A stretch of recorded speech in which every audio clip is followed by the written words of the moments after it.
Hello, hello, good morning, good afternoon, good evening. Thank you so much for tuning into my stream. My name is Phoenix No Mine. If this is your first time here, welcome. If this is a return trip, welcome back. We are back again today playing more of the Adventures of Chris. So I did realize, I've been calling it the Adventures of Chris ever since I first found out about it, but it's not the Adventures, it's just Adventures. It is only Adventures of Chris. This is my old save file. We're just gonna ignore that. Honestly, I think I'm doing better with the new save file. Maybe because I did play through it once, but that was so long ago now that it really is like a fresh playthrough here. So we have pretty much no cookies. We're almost up to maximum everything, I believe. We need one more magic upgrade and 2 more helium upgrades. And then comes the real trouble. If you remember up here, there's one more upgrade over here we need. And it is 1,600 cookies if I remember right. That's gonna take a while. But we'll deal with that when we get to it. Right now, we have one more location, I think. Yep. Wait. Can I go this way? Is this a little shortcut? Can I go the long way around? There we go. The Great Barrier Reef. Here's where I'm really worried. I don't want to fight the giant urchin, excuse me. I already know he's too powerful for me. Also, I'm gonna get my health back. I'm just gonna... Yep, there we go. Now we're at full health.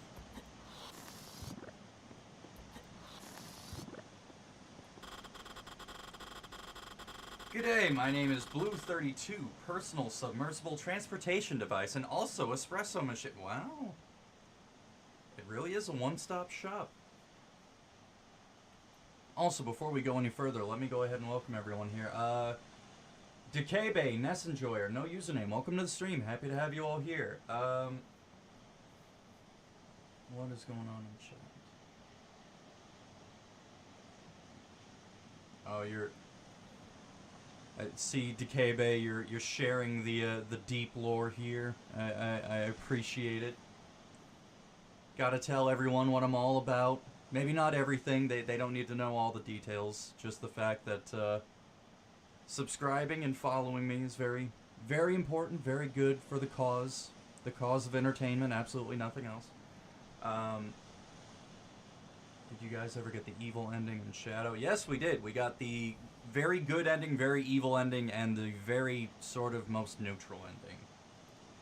You can't actually do full neutral. You get to the end of the neutral path, and then you have to go good or evil. Good afternoon, everyone. I see Fen is back with DeviantArt, the game. I mean, Adventures of Chris. Yeah, I mean, it's not like there's much of a difference here. Ruby!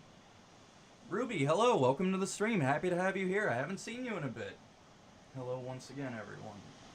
Happy to have you all here. Thank you so much for being here. I don't know if today is going to be the finale for Adventures of Chris, but I think we're close to the end. We'll see what happens. I'd be ecstatic to offer you transit to Large Urchin's fabulous undersea base for a personal meeting. I've been calling him Giant Urchin this entire time. Don't I look just an absolute goofster? I've been disrespecting him. Oh, really? Large Urchin wants me to meet with him? Why? That's an absolutely fantastic and intelligent question. I am thrilled to inform you that I was not told why. His pointiness wishes to speak with you personally.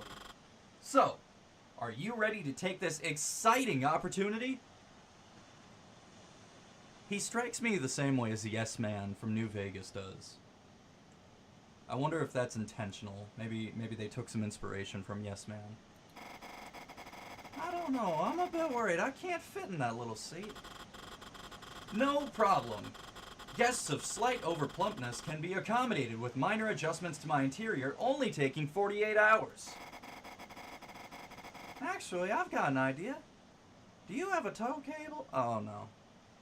Oh, no, no, no, no, no. Do I? Do you? Me and some friends started a Minecraft SMP, and the time that everyone started playing was usually at the same time as the Fennec stream LMAO. It be like that. Listen, that is totally fine. I hope the Minecraft was fun. I hope you guys were having a good time. We love Fennex. We love thank you. I appreciate it. Thank you, Ness Enjoyer. Ready to travel underwater. Ready as I'm gonna be. Dive, dive, dive! Yahoo! Press punch to fire torpedo. Yep, here we go. This is about what, Oh, okay. Jellyfish. Jellyfish. That's what we're dealing with so far. Not too bad. It's just weird getting... You fire from the submarine, but your hitbox is still Chris. It's very disorienting.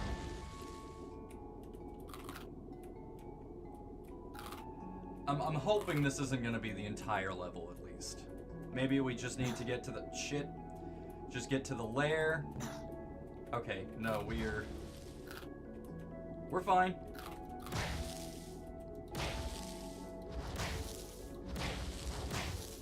See? A little... We hate Fennex. Oh, I missed you too, Ruby. Hey, Blue 32, aren't all these sea creatures large urchins minions? If he wants to talk to me, can't he just call them off?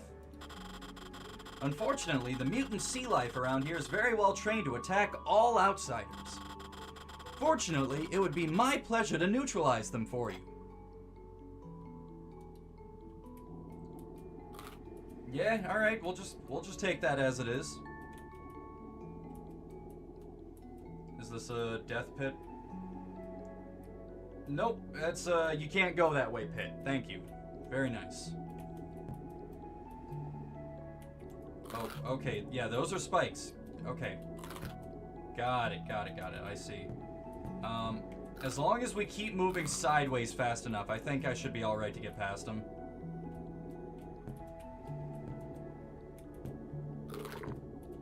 Right, and down.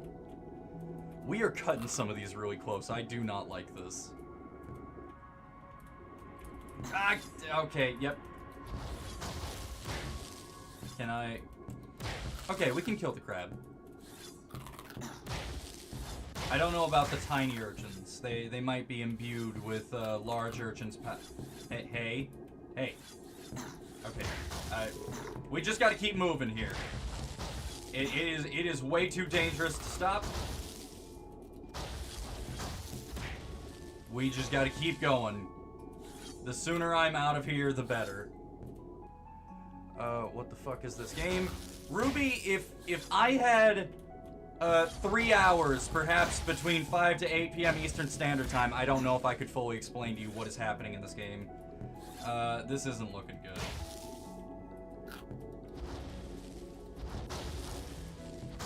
Alright. For what it's worth, this is the only level like this, I think. I don't believe we are going to be dealing with the underwater mechanic very often. Unfortunately, though, the inflation mechanic is very much part and parcel of the game.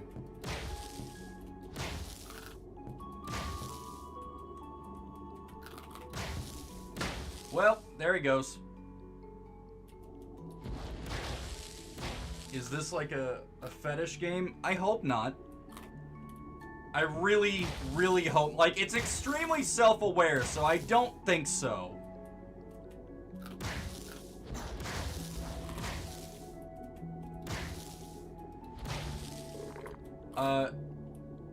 So, to rerun the backstory of how I found this game real quick. So one of my favorite YouTubers played this probably, geez, maybe a year or two ago.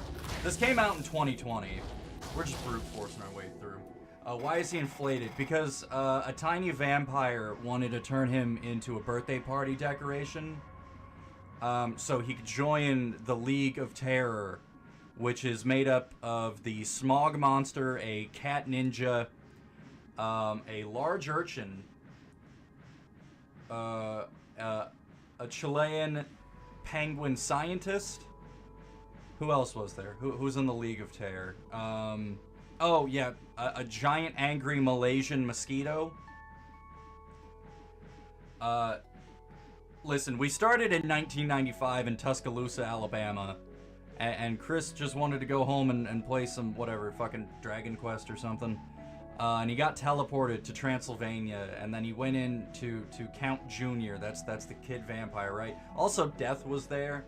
And there were a bunch of other kids that they kidnapped from around the world. They all got turned into like other toys and stuff. Like one's a Jack in the Box, one's a rocking horse, one's a soldier man, one's a like foosball soccer guy, one's a spinny top ballerina, and they got teleported all over the world. So then Chris got turned into a balloon, and he had a different voice at the start, and then No Username pointed out that he thinks that he sounded like Chris Chan, so that's what we're running with right now. So this Chris went to Balloon Land, the Balloon Kingdom in the clouds, you know, where all the lost balloons go. They have a place up there. They live up there. There's like a library and a bakery and a tailor. There's dogs. There's dogs there. There's a bar where you can turn into like 16-bit Chris, and you can't use your sword. Oh yeah, I got a sword. I got a balloon sword. It's called the Masabarune. I can also shoot fire and ice because I met some like ancient balloon masters called the Budo Master. Listen, hear me out. Just check me out. If you wanna find out more, there's a part 1 to this. All that happened there. You can go. It's in the part 1. There's the part 1 before the part 2.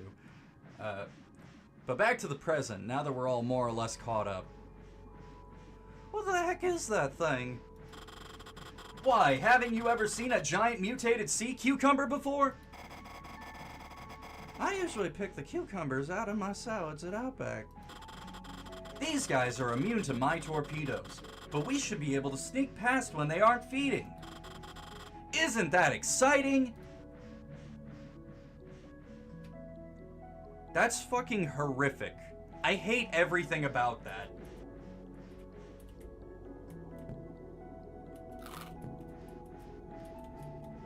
Oh my god! I feel more confused after the explanation. You had to be there. Except you didn't, because all streams are archived and available on my channel after the streams are done. So you can go watch part 1. Or any other streams that you may have missed in the past. Is the plugging, does it feel natural? I like how you're doing a perfect impression of Yes Man for this guy. It's because I have spent roughly the past 14, 15 years injecting New Vegas directly into my veins. I hear Yes Man in my sleep. And also, in case you guys didn't notice, we will be returning to New Vegas very soon here, and I personally cannot wait.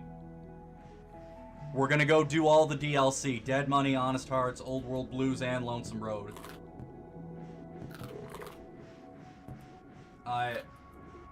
God, I love New Vegas.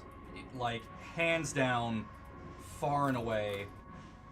I'd go so far as to say it's my favorite game. It is more than likely my favorite game ever.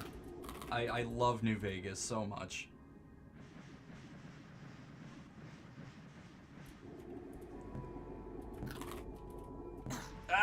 Well, here we go.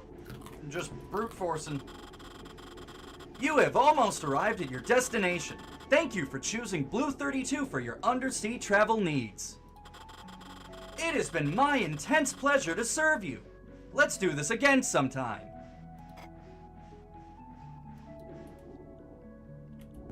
Yeah, man. The plugging would be better if it was the butt type. Ruby, I'm sorry, I have not yet scheduled an Ultra Kill stream. I can't make any guarantees on that sort of content here. Cannot wait for the FNV return. God, me neither. Oh, I love New Vegas. That being said, I am also extremely, like, very beyond terrified that we're gonna have as many crashes as we did the last time. But I'm gonna do some testing before we go back to it. I'm gonna make sure that everything's looking good, looking copacetic. Oh, hey, there's a way out. I mean, I don't really have enough cookies to go buy any. I guess I could get the other, like, 2 balloons, but I don't really need all 10, I don't think. Oh.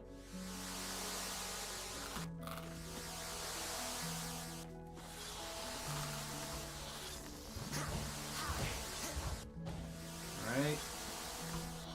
There we go. Bro?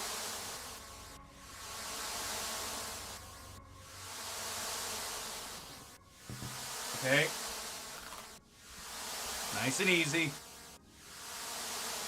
Steady. Okay. This is getting a bit out of hand here.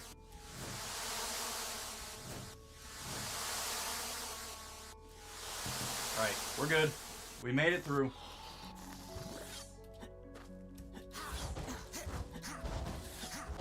Come on. There we go. New Vegas still runs better than 3 last I checked. Literally cannot get 3 to run most of the time. So, in case you're wondering why I've streamed New Vegas and not 3, it's because I don't want to fuck up my mods that I have on 3.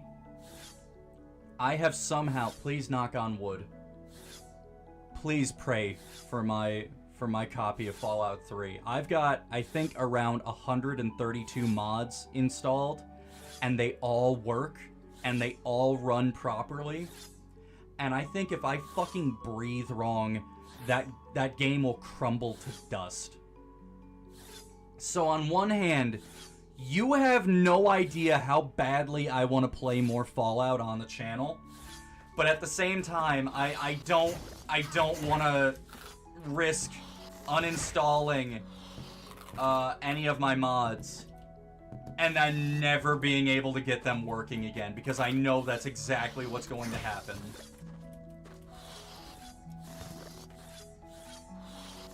Also, unfortunately, as we learned from New Vegas, I cannot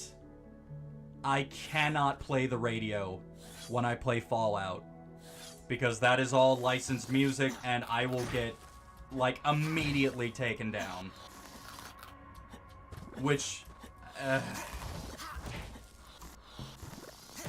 maybe if I wait long enough, maybe if I live long enough, I'll be able to see when the copyright on that music expires. Or not expires, or when it becomes public domain.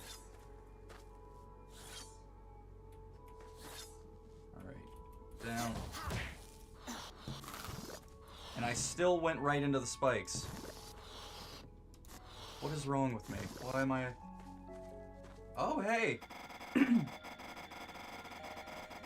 Oh man, you're one of the old masters who's supposed to teach magic to the hero.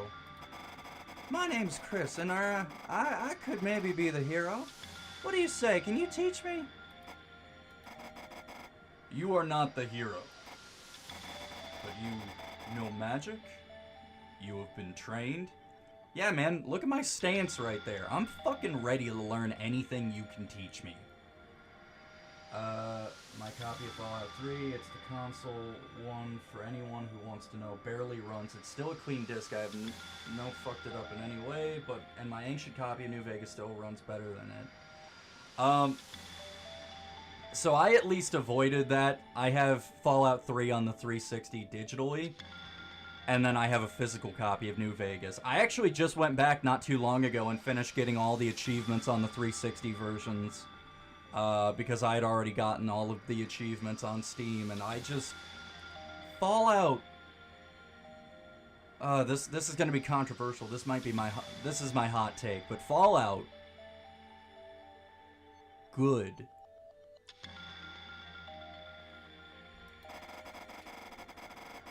I will not teach you magic, but I will assist you in another way. Draw magic? What is draw magic? You will now be able to recharge your magic power at an increased... Oh, fuck yeah. Absolutely sick. What a G. Thank you.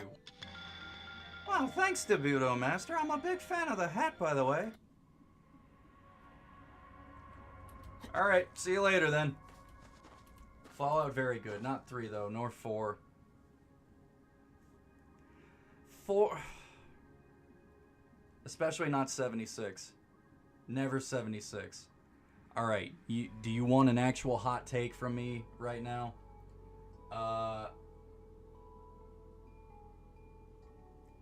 First, I'm gonna rank the new Fallout. So I'm not talking like Fallout 1, Fallout 2, you know, Brotherhood of Steel, Tactics. We're not talking about those. We are specifically talking 3D Fallouts right now, okay? Number 1, Fallout New Vegas. Easy. Easy, easy, easy, easy. Like, there is not a second of hesitation. Fallout New Vegas is the best 3D Fallout.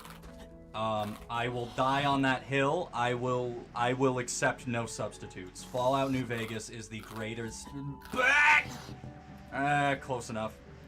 Fallout New Vegas is the best modern Fallout. Bar none. 2. Fallout 3. Like, if I'm gonna be completely honest, no matter what my opinions are, I have to acknowledge that Fallout 3 walked so New Vegas could run. New Vegas would not exist without Fallout 3. I'll admit that. I'm not... You know, I'm not gonna... Damn it! Like, I'll admit that. New Vegas would not exist without Fallout 3. But there's so much about Fallout 3 that... Oh, fuck me. There's so much about Fallout 3 that I have a problem with. Like, we can get into that, but let me finish my... Okay, let me finish my list before I go forgetting what I'm saying.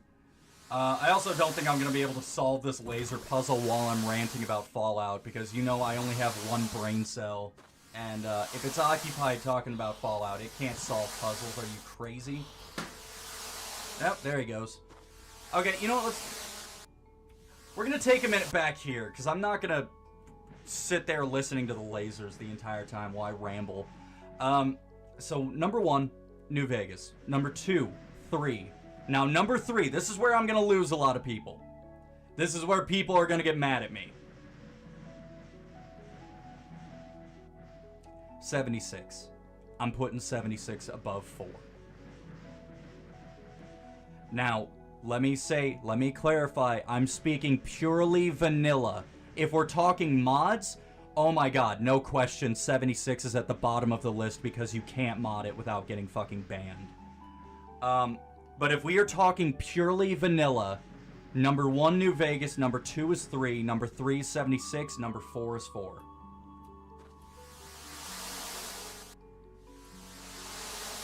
I'm willing to die on this hill. No matter what, I know that I am just simply correct.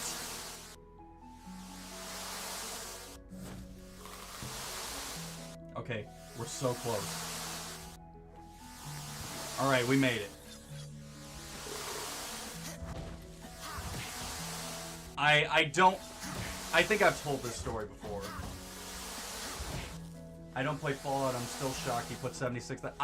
Again, I'm speaking purely...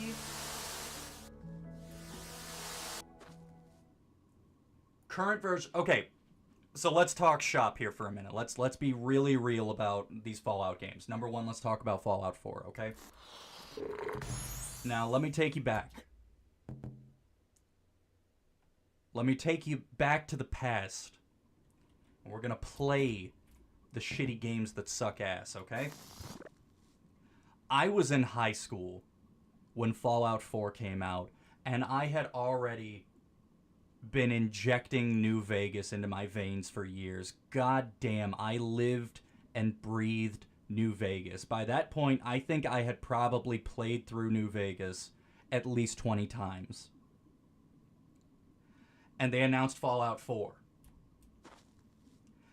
So I pre-ordered it, and you better believe I pre-ordered the whole kit and caboodle. I got the big boy edition of the game. I got the strategy guide. I got fucking everything. I got the season pass right out of the gate.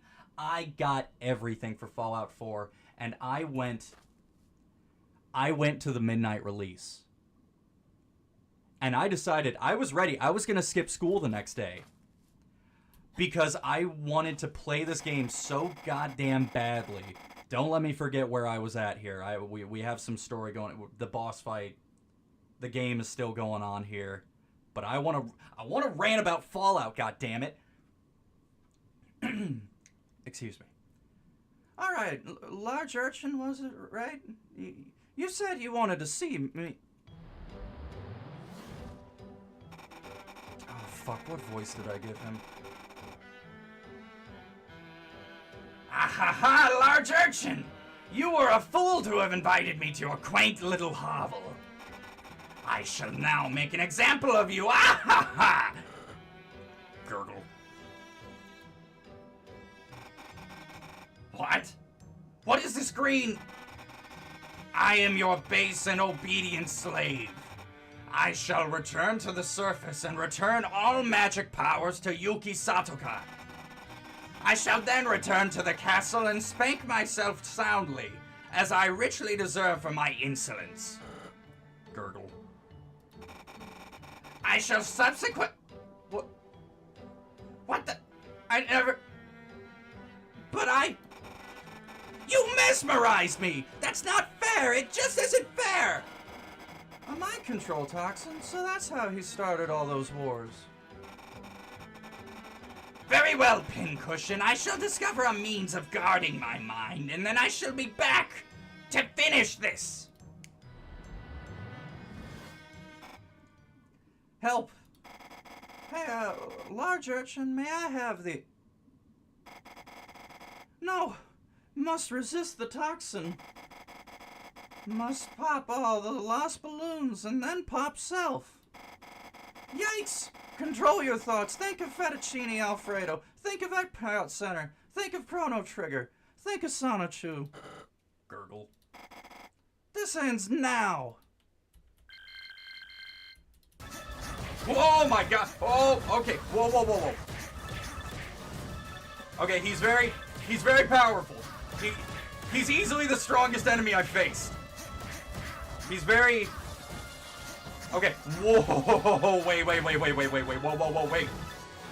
Can we just be cool? Okay, I have a plan. Hear me out. Okay, I'm trying to counter the moves. He's got too many moves. He's so agile for a large urchin. Gurgle. I'm an annoying and worthless fat human. Must pop self immediately. No, whoa.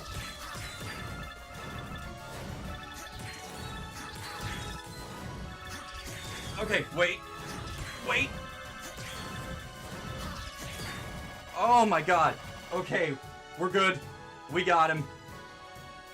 Take that, large urchin. Battle's over and I win. Gurgle. You were that unfortunate kid from the birthday party. I must thank you. I think we're all kind of unfortunate. You got turned into a fucking chess piece, girly. Like, what? At least I can do stuff. I got powers. I got, like, 8 balloons. Oh, you're welcome. This entire circumstance is very irrational. It's like logic itself has completely collapsed. Yeah, I hate it when that happens. So, I guess that's everybody. Everybody's safe and sound. Excellent work, Sir Chris. I knew you could do it. Not to spoil the moment or anything, but we're all kinda still toys. I know that. Yeesh, I was gonna get to it. Yay! So, Dave, how do we get everybody back to normal? I'm afraid I can't say, good Sir Chris. We must go and ask His Majesty for guidance. Let's just hope he understands. Ah, yes, Dave, I've been expecting you. You have your floatiness. Yes, I've been hearing quite the tale of daring and adventure from your young protege here. I must say I am impressed, very impressed indeed, to have rescued those children from the Society of Fiends. I can't say I believe you are truly the prophesied hero, but nonetheless you are to be commended. Thanks, Your Majesty, but we're all still transformed. Surely you know some way to change everyone back? Transformation spells are a tricky business. They can typically only be undone, if at all, by the person who casts them. What? Count Junior will never change us back himself. There's gotta be another way. I'll do whatever it takes. Insolent Americans don't understand respect. There is possibly one other option, but I cannot recommend it in good conscience. There's a powerful mage by the name of Selkit who lives in an old ruin in Egypt. She knows far more magic than anyone I've ever met. And she'll help us? Unlikely, but possible. She's erratic. Unpredictable. But she has been known to make deals. She might be able to lift the curse. I just worry what she would ask in exchange. Well, it's worth a shot. I'll go see her, thanks. I shall mark the location on your map. Good luck, boy. You'll need it. Along with whatever bakery desserts you can eat. You don't have to tell me twice. Alright, so, we're gonna need to farm for a while. It shouldn't take too terribly long, but we're coming up on the end game here. I know that much at least, and I want to get that red shirt. Let's... Whatever are you doing here? Hi, I'm Chris. I'm just passing through and thought I'd stop by and chat. Well, I haven't the time for such nonsense. As the Royal Cartographer, it is my responsibility to... The Royal Cartographer? You make maps? I love maps. I know everything about geography. I totally would have won the TMS Geography Bee. If they'd had one. Is that right? Well, someone seems to be full of oneself. Perhaps it's time to puncture that pretension. If you're so knowledgeable about maps, answer these questions without consulting a 1995 World Almanac. And prove your geographic mettle. What do you say? Oh, fuck everything else. We're playing geography trivia. You have 10 seconds each to answer 5 questions. You must answer all correctly. Begin! Tunisia... fuck. Mediterranean. Yeah? What is the official language of Nigeria? Oh, fuck. Igbo? English, god damn it! What is the capital of Jordan? Amman? Yeah! Primary currency of Germany? Franc, mark, lira, mark? What is the tallest mountain in Asia? It's Everest, isn't it? Yeah. Dude, I got one fucking question wrong. Eat my ass. Alright, jackass. Guess who knows it now? Oh, fuck, they're Kiev? Capital of Indonesia. Shit, it's Jakarta, right? Yeah! Latvia. Oh, fuck me.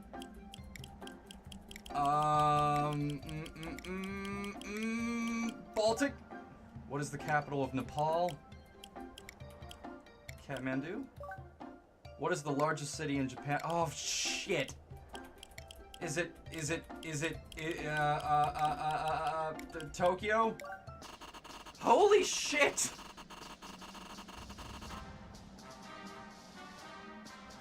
I'm as surprised as he is that I figured that shit out. Oh my god, I know just enough to be able to pass. It's like I'm back in school again. Well done indeed. Your command of geographic trivia is perhaps more substantive than I expected. I love maps. Here's Royal Cartographer. I shall gift you with a small trinket. It's called the Magic Compass. It will sound a chime whenever you're nearby a treasure or secret. Oh, wow, that's awesome. That is helpful. I don't know where shit is. Thanks, man. Listen for the chime anytime you enter a new room. Off we go, then. Cool.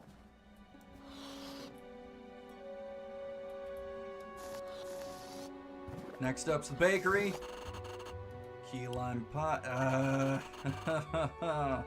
I could almost get a cola float as well. Alright, now, here's the real question. What is going to be the best way to farm cookies? We have maximum health, maximum magic, almost maximum balloons. But we need... Dude, we need so many goddamn cookies for the red shirt. We're heading to Egypt now. Alright. Is there anything down here? Nope. Well, I'm back to full health at least. Okay, and it's too windy, so I cannot float. Back in LA again. We gonna get the rest of that Fallout rant? Ah, fuck, right. Then... I'm just gonna damage boost through that, why not? What do they want me to do here? Alright, since I don't really know what to do here, I'm gonna take a second so I can continue with my Fallout rant. Is that fine? Is everybody okay with that? If anybody's watching this, like, later on, like, watching this on demand and you don't want to hear it, just skip ahead until I'm moving again. I'm just gonna sit here and ramble about Fallout for a minute. So, Fallout 4, alright? Like I said, you know, I pre-ordered everything. I was so excited. And I went to the midnight release with some friends of mine. And, you know, got the game, was gonna skip school the next day. Like, nah, I'm just straight up not going in. I'm gonna stay home all day and play Fallout 4. I might not even go to school the day after that. I'm just gonna... Oh, I love New Vegas so much. I can't wait to play Fallout 4. So, I put the disc in, and immediately I had to wait. Because not only did the game have to install, but there was already like an update or patch or something that I had to download. So it's like, okay. So I'm sitting there waiting, you know, I'm reading through the guide because I want to, you know, I want to get a feel for the game already. Well, I finished reading through the guide and the thing still isn't installed yet. So it's like, okay. Now what? So I sit around, it's probably around 2, maybe 3 in the morning at this point, when the game is finally done installing. And I start playing, and at first it's like, this feels a lot more like Skyrim than New Vegas, and if I haven't mentioned before, I don't like Skyrim.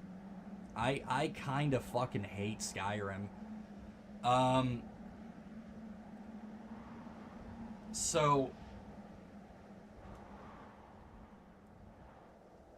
I start playing. I'm gonna start moving around just so I'm not sitting here rambling the entire time. I feel like a dick just... Well, I'll figure that. Maybe if I just have to... Maybe I do just have to damage boost through the spikes. Take some damage and... Nope! That dog don't hunt. How the fuck do I get up and over then?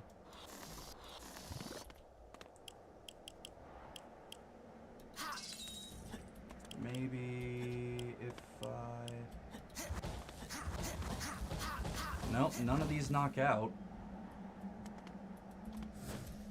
That was not a good idea. And again, I want to please keep in mind, me complaining about all these games is me complaining about them vanilla. I hate vanilla Skyrim. I love modded Skyrim. I hate vanilla Fallout 4. I love modded Fallout 4. So I finally start playing the game, and it's like, this isn't really great, is it? Okay, I have an idea. Hear me out on this one. What if I go all the way up here, and what if I just float fall all the way yeah, that's not gonna work. What the fuck, man? Maybe I do need to go get a different upgrade. Maybe I just don't have what I need. Okay, I do know one other place where I can get an upgrade. Let's go try that out. But... So I start playing Fallout 4, you know, get through the character creator, and it's like, okay, you know, I can live with this being like Skyrim, whatever.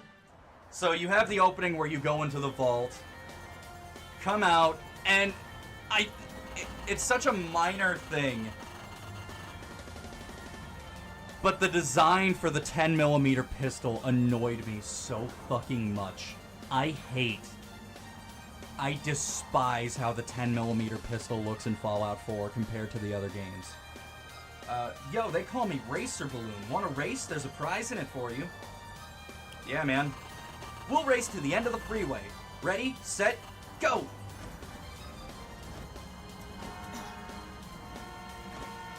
Oh, I'm winning.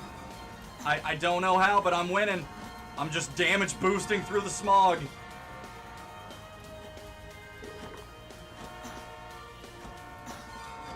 I'll get back to the rant in a second. I gotta win this. Yeah! Yeah! What? You won? Impossible. Okay. Deal's a deal. I'm gonna teach you a new spell. Now pay attention. Defense? Use it well, man. Yeah, thank you. I guess while we're here, let's get some cookies. Oh, what was okay, V was bounce. Got it. Oh, okay. So defense, like, absorbs a hit, I think. What was I saying? Right, so I get out of the vault, and I start going around, and then it happened. For context, one of the main reasons I hated Skyrim was because I realized at some point, like, oh my god, there's no effort put into this. It's just randomly generated fucking quests. Oh, go talk to the Jarl. There's a bandit cave. Go talk to this Jarl. There's a Draugr cave. Go talk to this Jarl. There's a dragon. Rinse and repeat a billion million fucking times, because what is it? The Radiant? Is that what it is? The Radiant engine that Skyrim uses? That's all it does. It auto-generates garbage to keep your attention. And that's it. Oh, you're finished with Draugr Cave 39? Well, guess what? It's time for Draugr Cave 40. Also, excuse me, I have something in my eye real quick. I'll keep rambling while I try to fix whatever this is. I think it's a fucking eyelash. I hated that about Skyrim. You know, the best parts about New Vegas are the parts I think that are unique to New Vegas. The missions that, like, if you talk about them with someone, they'll be like, oh yeah, New Vegas, I remember that. Hey, do you remember, you know, going to get a brain for the king's dog? I do. Do you remember running through the artillery strikes to get to the boomer base? Yeah, I do. Do you remember Dragon Dick Cavern where you had to go fight 37 Draugrs? I fucking don't. Skyrim is repeated garbage over and over and over again, which is ironic because Todd Howard insists on re-releasing the same garbage over and over and over again. I fucking hate Skyrim, and I hate that they put Skyrim into my Fallout. Because that was what I hated the most about Fallout 4, was the fucking second I met Preston Garvey. This motherfucker. I couldn't... Where are my unique missions? Where are my fun missions? Oh, I'm sorry. Green Hilltop Nursery is having raider problems. Mutant Hound Ass Canyon is having problems with fucking raiders. Oh no, fucking Hingle Dingleville needs a water pump built. You gotta go help them out. And it's like, dude, I wanna fucking enjoy the game. I'm sorry, I'm still trying to fix whatever's in my eye. I know I've spent like way too much of this stream just standing around rambling, but like I also can't see for shit right now. Please give me a moment. I'm sorry. Here, we'll give you something to look at. That immediately took so much wind out of my sails. Like, the second I realized, oh my god, this isn't Fallout like Fallout New Vegas. This is Fallout like Skyrim. And then they introduced the, oh, you can build your own settlement. Which, yeah, you know what? I'll credit where credit's due, okay? I fucking despised settlement building at first. But, you know, once I started looking at it as like, okay, you know, this is a comfy break from everything else in the game. I can build my, I can build my own house. I can build a place where I want to live in any settlement I want to live in. That's something. I'm not gonna act like that's the worst thing in the world. I didn't like it at first, sure, but it grew on me. But what never grew on me was no matter how many settlements I went and helped, no matter what I did, boy, oh boy, oh boy, without fail, just like the Bandit Caves, just like the Draugr Caves, no matter what I did, Preston Garvey would always hit me with another settlement needs your help. And like that bothered me so much. I hated that so much that you remember how I said I went to the midnight release and I was gonna skip school the next day to stay home and play Fallout?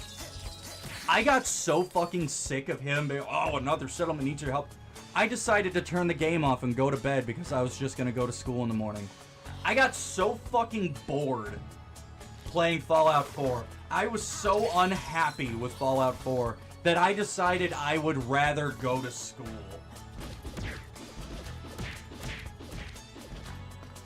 So if we are talking purely vanilla, I think 76 is better than Fallout 4. Because at least then, yeah, it's the exact same game. But at least I can run around with my friends. Like, at least I can goof around with some of my friends and some random events will happen. Fallout 4, you know what you're getting. You know what you're getting every single time. 76, like, I can play that with my friends, and there's some random events in that I still haven't fucking seen. And I will say this too, because I know a lot of people hate 76 for how it launched. Guess what? I played it at launch. You're preaching to the choir. I understand how duty dog shit bad it was at launch. I played it at launch, and I have played it recently, And it is a night and day difference. Like, they have fixed so much of what was wrong with 76. Are there still problems? Oh, you bet your ass there are still problems. Of course there are still problems. It's a Bethesda game. It will never not have problems. But compared to how it used to be, oh my god, it is so much better. I can't sit here and be like, oh yeah, it's still just as bad. They've definitely put in a lot to fix it. And I appreciate that at the very least. That, yeah, it should have been like this at launch. It shouldn't have had to go through this long, like, 5-6 year, you know, program of rehabilitation. But it did, and we're here, and honestly, it's not that bad. Especially if you can find some people to play the game with. I think it is absolutely worth giving a shot at this point. I still stand by, I think it is night and day better than Fallout 4 Vanilla. Alright, what now? I need to go find... Oh, did I ever get that flag in Mexico? Let me go get that real quick.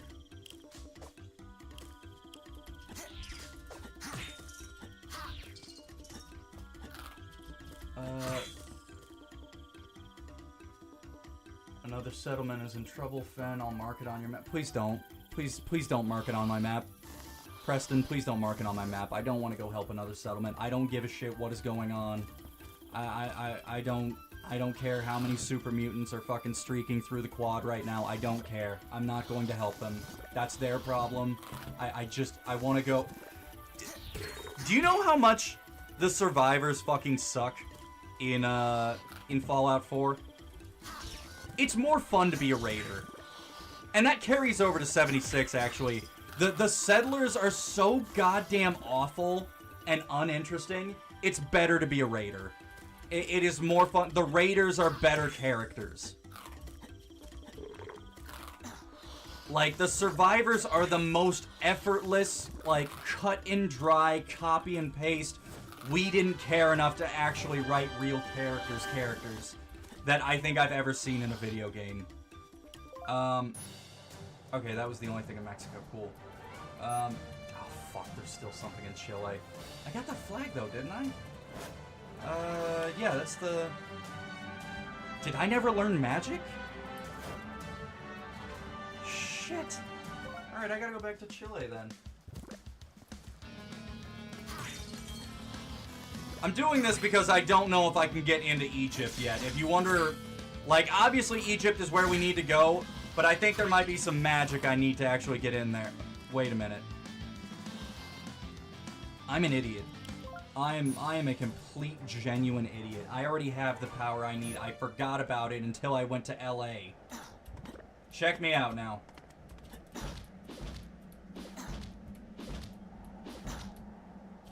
Just like that. Just like that. I forgot how shit works. It's been one single day, and I forgot about, how about that? Maybe I was just too caught up in rambling about Fallout. Oh my god, I never even got into Fallout 3. So, Fallout 3. Can we talk Fallout 3? Is that okay? Can we talk shop on that?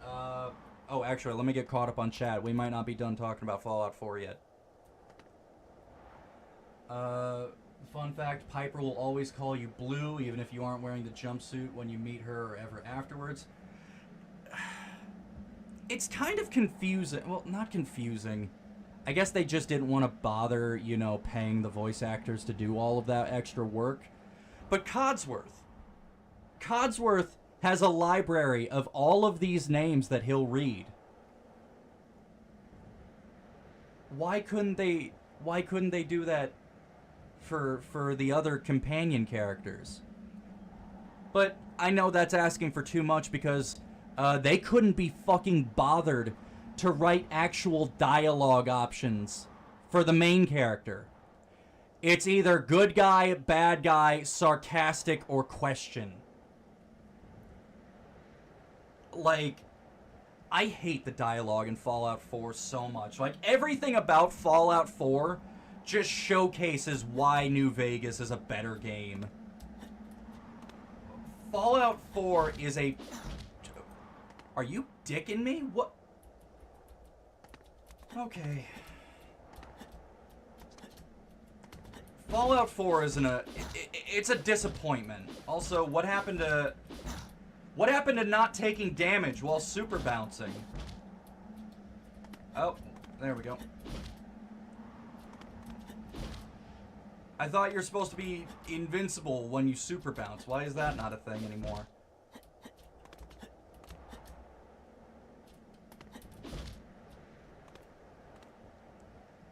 Like, Fallout 4 just... Fallout 4 makes me sad. Because I remember that exact feeling I had when it's like, oh boy, you know, I finally picked it up and I can't wait, you know, I cannot wait to play this new game. I bet it's going to be just as good and magical and life-changing as New Vegas was. And, it wasn't. It really wasn't. I've played it modded, and I think it's a lot of fun. I think any Bethesda game, and this has always been my criticism with Bethesda, right? Bethesda games aren't good. Bethesda games just simply are not good. And it doesn't matter if you mod them to make them good. Yeah, congrats, you've made a good game now. If you need mods to make it good, it's not a good game. I don't think that should be a controversial take. If you, as the player, need to fix the game that the developer made because it is so fucking awful and boring, then they did not do a good job. And that is every single Bethesda title. Oh, shit.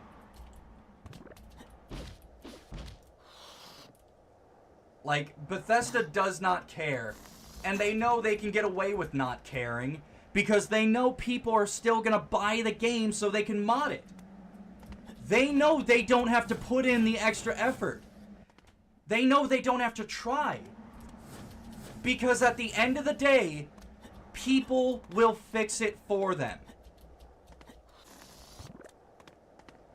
And that's disappointing. More than disappointing, like, that sucks. No game company should get away with that. In the same way, not just using mods to make them fun, or using mods to, like, add in extra stuff, but fixing the astronomical number of bugs.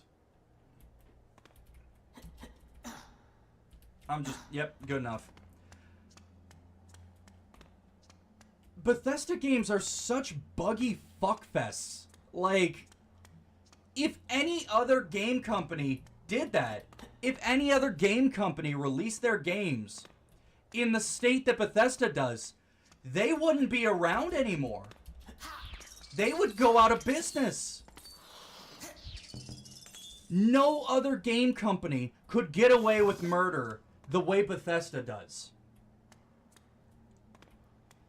Because people have just come to accept it.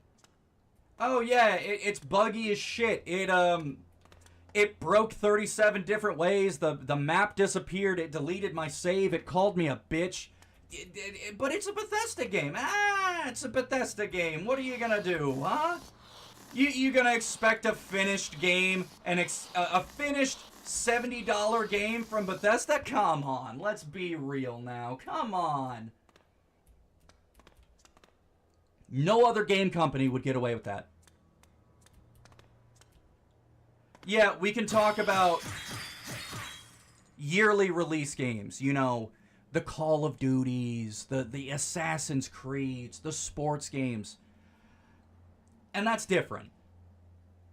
Because the same people will be buying those games every fucking year until they die. It's not the same because they don't even notice the bugs. They don't question the bugs. They don't care about the bugs. They just need to spend another $70 because, bro, you don't understand.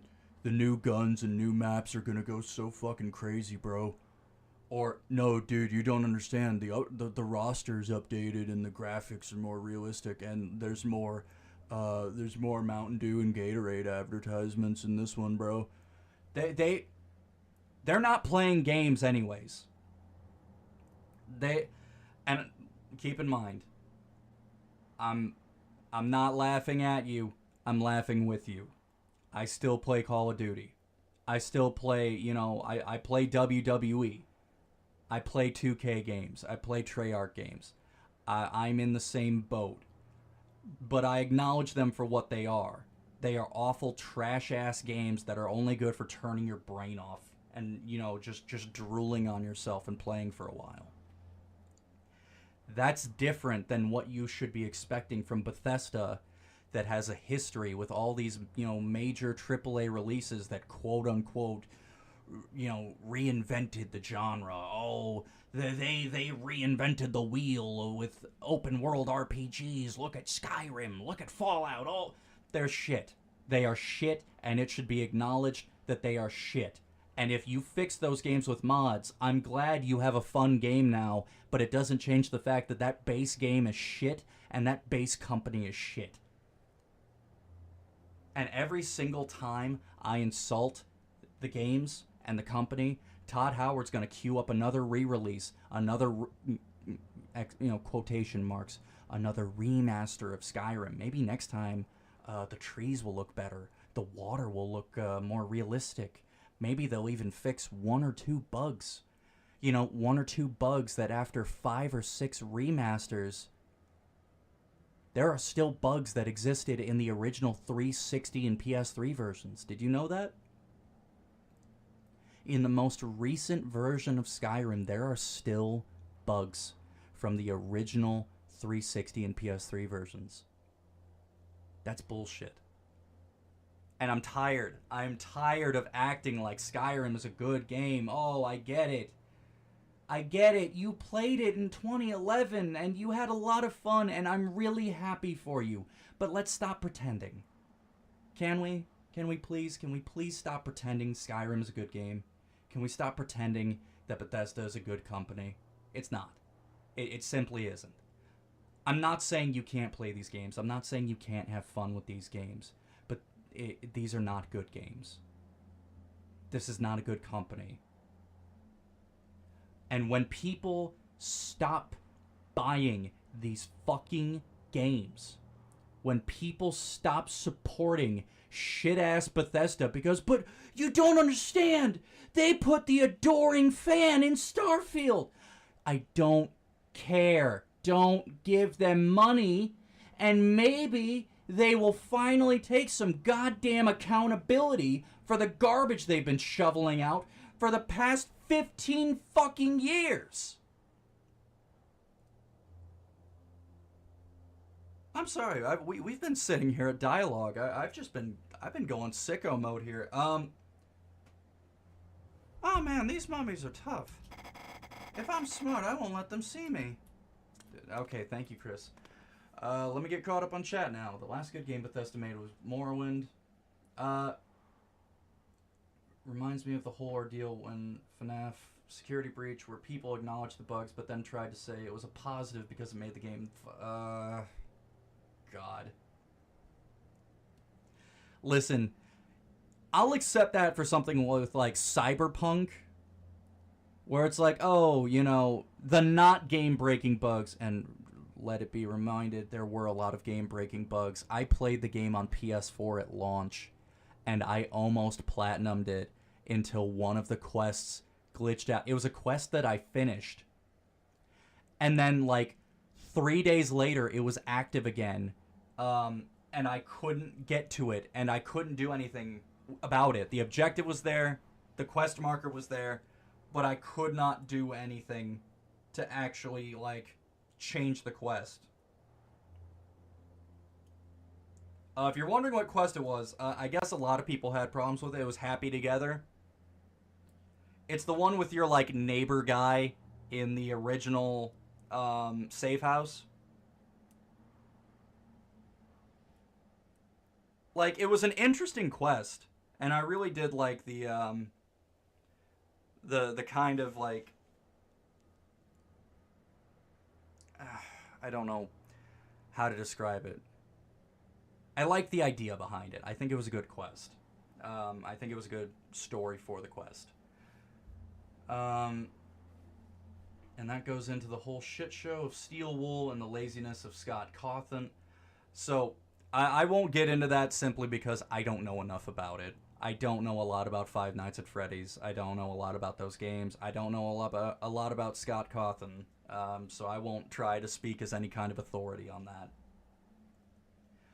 Call of Duty World at War's multiplayer is still alive and well to this day, but that's likely because it was a good game and back when the developers give a damn. So, for anyone who doesn't know, it makes me sad Black Ops 2 does not have this, because I loved Black Ops 2 and I would love to play multiplayer on it still, and I can't. But Black Ops 1 and World at War both have server browsers, so you can play on player, run servers. I frequently play both World at War and Black Ops 1. And then I play zombies in Black Ops 2 because I'm a fucking nerd loser. It also sucks because Obsidian, the company who made New Vegas, became useless has-beens since half of the original team left and they were trying to prop up the Outer Worlds as being amazing because they made New Vegas. Oh. Nah, that's good, Fen. I'd happily join you for a rant thing anytime. Also, before anyone tries to say it, being an indie studio does not excuse sending out a broken or poorly written game. We won't talk about Obey Me. Best thing to come out of Cyberpunk 2077 was Edge Runners and Rebecca, who is best girl. Okay, now hold on a minute. Now hold on just a gosh darn second. We're gonna hop tracks here, and I'll start cooking on Cyberpunk 2077. But first, let me just kind of touch base with the Outer Worlds. The Outer Worlds did so much right. The Outer Worlds came so close, and yet it was still so far. Like, I will never learn. I simply will never learn. And the Outer Worlds was proof of that. I remember, like, the day before it came out, I was scrounging together money as like, I'm talking nickels and dimes and pennies, anything I could get my hands on, because I wanted the Outer Worlds so bad, because, oh my god, baby, Obsidian is back! Ring the bell, baby, we are so back! And I played the Outer Worlds, and do you know what it felt like? There were parts of it, like the dialogue. Oh my god, the dialogue choices. Oh yes. Good. Dialogue options and unique perks. Like, the perks that you get, like Robophobia. If you take too much damage from a robot, what are they called? They're not called perks. They're called, They have, like, negative effects, but also positive effects. One of them that I got was Robophobia. So every time you would talk to a robot, you had the option to just, like, scream in terror. I love that! I love that! Give me... Whoops. Moved the mouse too far over and clicked off the screen again. Give me that. Give me the role-playing elements that let me get absorbed. Give me the things that let me immerse myself in this world. Let me immerse myself in my character. Let me indulge myself fully in this world you have made. I want to give it every benefit of the doubt. I want to enjoy it to the fullest. Oh, hey. Hello, is someone there? Someone whose ridiculously enormous sword this is? Someone breathing heavily? I could have sworn I heard something.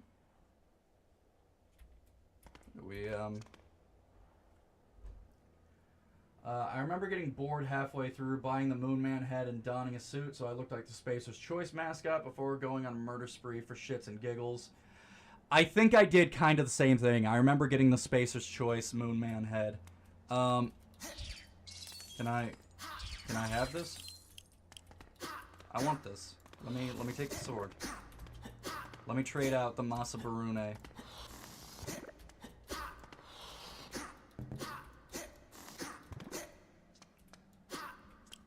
Is there not... Alright. Can we... They just fucking with me.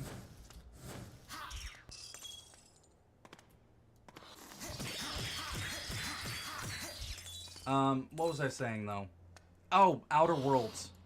Like, dude, there was so much they did right. But there was so much they did wrong. Why? Obsidian, why? You were the chosen one. You were supposed to destroy Bethesda, not join them. We were this close to the good old days, and then I realized, oh my god, I'm running across the entire surface of the planet for another bullshit, stupid, either kill them all quest or fetch quest. I don't mind those types of quests if they fit with the fucking story. I don't mind a, you know, bounty hunter quest or whatever. I don't mind these things as long as they are put in with effort and thought. But God, why? Why do we have to do these copy and paste the same mission 100 times quests? Is it to pad out time? Is it to justify the $60, you know, asking price? I will pay you $60 to remove these shit-ass missions from my game. Stop adding garbage thinking it's going to make me, you know, play the game longer. I will play it. I'll replay it. Give me New Vegas. I'm still replaying it. After all these years, I still go back. Not just on stream. I go back and I replay New Vegas for fun. Vanilla. No mods. I play the game for fun because it is the perfect RPG. It is the perfect game. It is everything I want and everything I could ask for. And are there, you know, kind of boring quests? Of course there are. But they are very much in the minority. Most of the quests feel special in some kind of way. When you talk about your New Vegas experience, you don't talk about when you went and killed a bunch of fire ants for the NCR Rangers at the outpost. No, you are talking about that time you helped the ghouls, and either you sent them to their holy land or you sent them straight into the fucking ground. You're talking about when you went to help your super mutant Nightkin grandmother go examine why the Night Stalkers are turning invisible now. These are the quests that you talk about, and Outer Worlds doesn't fucking have them. Skyrim doesn't have them. That is why I hate these games, man. Like, don't give me more content for more content's sake. I will take less content. I will take quality over quantity. Please. I realize, like, we're an hour into the stream, and I have made almost no fucking progress. We shouldn't... I should have never gotten started. I got started, and now I can't stop.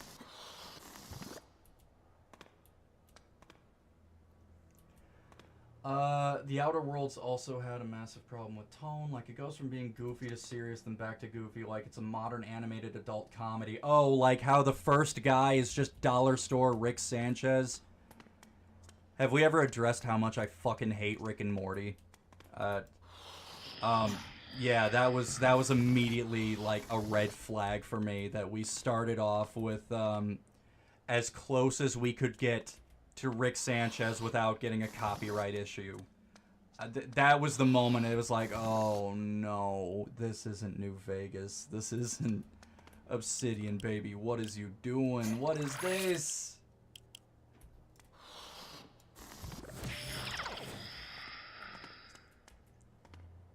It's still funnier than Has Been Hotel. That's a low bar. At least since it actually has funny jokes. My favorite is the priest dude being pissed that a book he saw was written in French and he couldn't read. Oh, yeah! No, I remember that. That's on, like, the first planet, I think.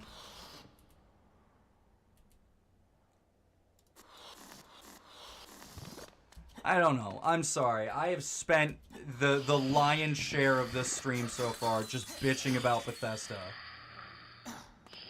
Okay. Alright.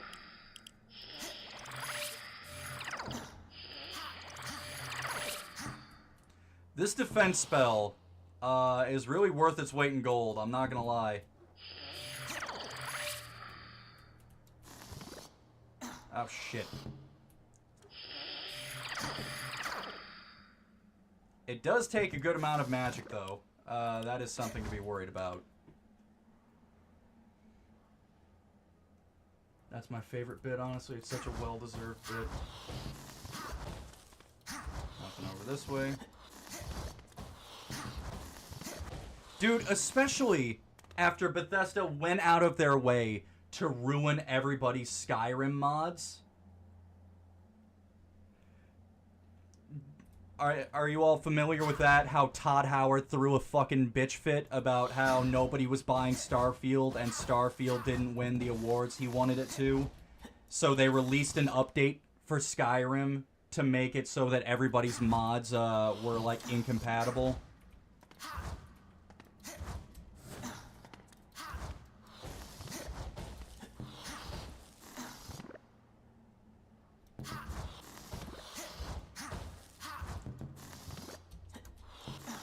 That was actually the moment. That was actually the moment that I finally uninstalled Skyrim.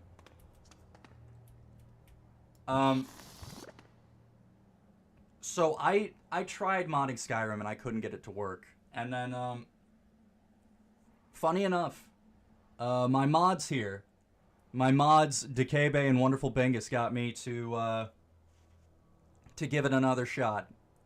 So I went in and I modded the hell out of the game, and oh my god, I was having fun. I was having so much fun. Literally, how am I supposed to...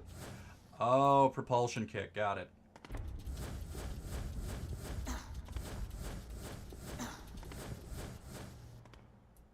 Like, I gave Skyrim a chance.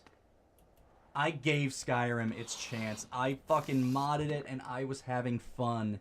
And then Todd had to go and ruin it like he always does.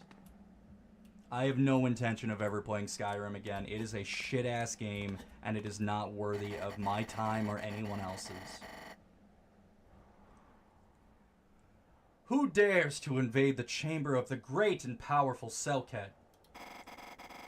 My name is, hang on, let me think. Chris, my name is Chris. I wanted to ask if you could transfer... Nope, already bored. You shall now become brunch for Susan. Susan? Who's Susan? Oh, fuck me. Alright. Hi, Susan. Ah, that must be Susan. Okay, hey. Caught me off guard with the tail.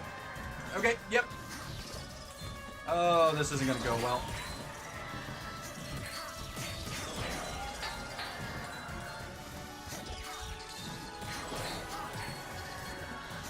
Oh, went too high.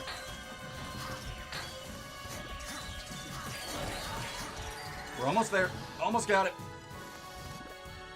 Yep. No, wait.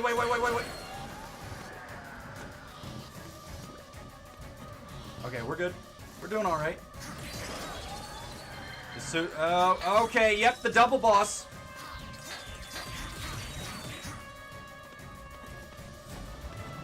Please don't. I used up all my magic on Susan. You got me at a really bad time right now. What if we just agreed to be really cool and not do this? Uh-oh. Am I gonna have to fight Susan again? Oh my god, I spent so long bitching about Skyrim and Fallout 4 and the Outer Worlds that I never even got around to talking about Fallout 3. Okay, we have to do both at... Okay.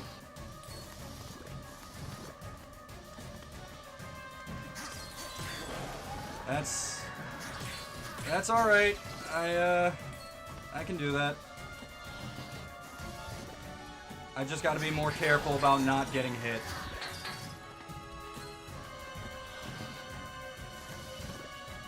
But I'm sorry, I feel like I've perhaps set an unpleasant tone for this stream. I'm sorry, everyone. How's everybody doing? I also apologize if there are any die-hard Bethesda fans in the chat. It is not my intention to, you know, shit all over anybody's favorite game or anything like that, but that is just my honest opinion, and those are my grievances, as plentiful as they are with Bethesda.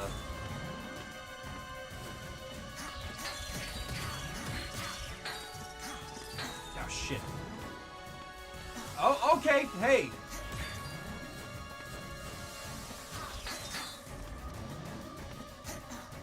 And I'm out of magic again.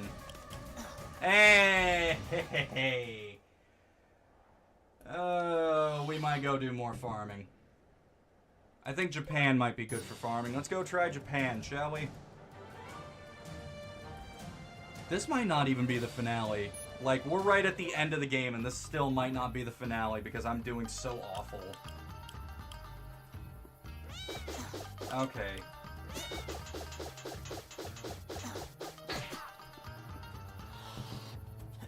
Alright.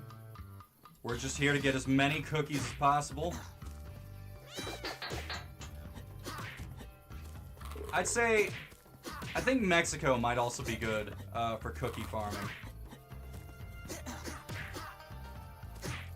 I don't exactly know where the best place to farm is.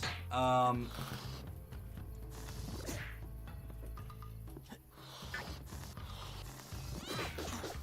figure as long as I stick to places that have an open sky like this, I can just float up and disappear, you know, to the world map whenever I want. But on the agenda, I need that red shirt. I'm not gonna be able to beat the double boss without that red shirt. Oh, also there's a secret here. Okay. Where could that be?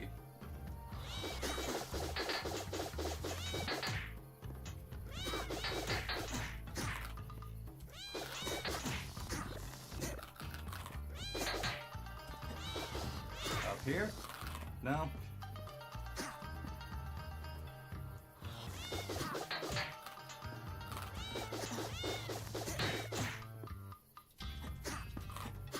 Oh, okay. Can I,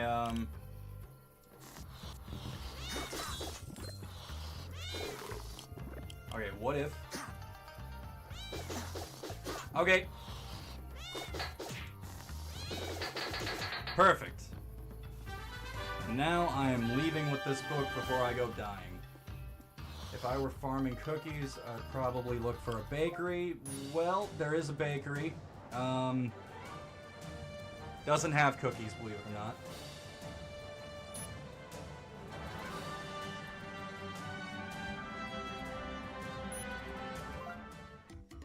Let's see what... Maybe cookie farming is better here. I know there are a bunch, like, under the trees here.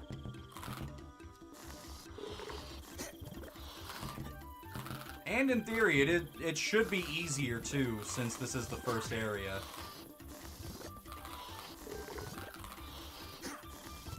Like, you hear that whimsical music? You know this is the first real, like... Oh, this is a level, I have to do things here.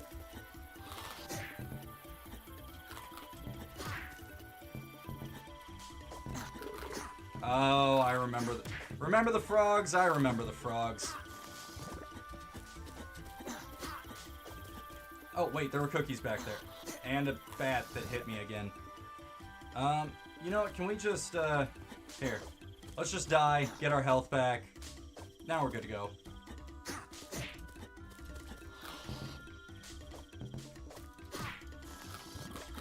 Please, God, let there be more cookies around here. This is gonna take so goddamn long to hit 1600.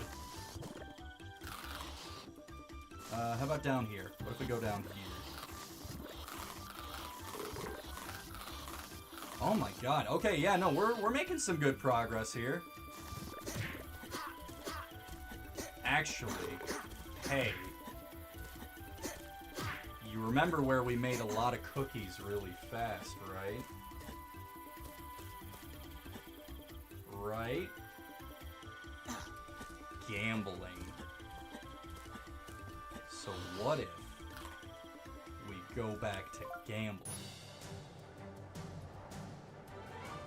Another issue with Has-Been Hotel was that Vivzy clearly intended to portray heaven in a bad light, but feared the backlash from Christian families, so she changed it. So I've never sat down and watched at length Has-Been Hotel.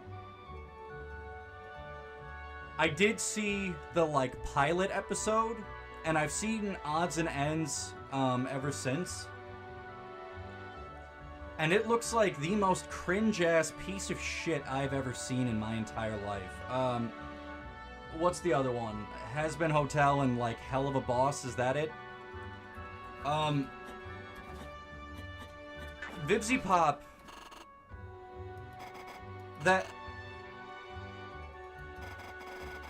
I'm sorry, I know I'm just skipping over dialogue and not even... What did... Oh. He didn't give me anything, just an apology. You know that kid in middle school that, like, you know he's having issues at home.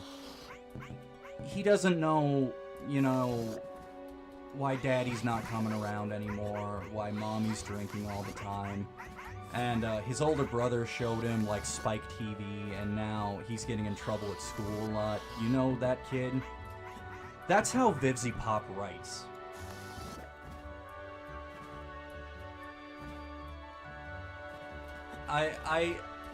Like, it's not offensive, like, I'm sure, you know, they want it to be. Like, they think they're writing, like, 90s South Park tier stuff. That's right, I was here to gamble. That's what I'm doing. Like, they really think that they're gonna make the headlines. They're gonna make the news. Everyone's gonna be talking because of the controversy that Has-Been Hotel's creating. Or Hell of a Boss, or whatever. That's what... You know that's what they're going for. But what they actually get is so goddamn embarrassing. Like, it's just trying to cram as much profanity as possible into the shortest amount of time. Like, if I talked like an episode of either of those shows, if I talked like that in one of my episodes, I probably wouldn't upload it. I would probably take it down after the fact. Because even a half hour of just being like, I don't even want to do it. I'm afraid YouTube's gonna flag me for using that much profanity. And it's nonsensical. I get it. This is one of those, maybe it's the pot calling the kettle black. I get it. Fennec says the fuck word. I understand, I swear, a fair amount. I hope not to the point of excess. I hope not to the point of turning anybody away from the streams or turning them off to, you know, the channel.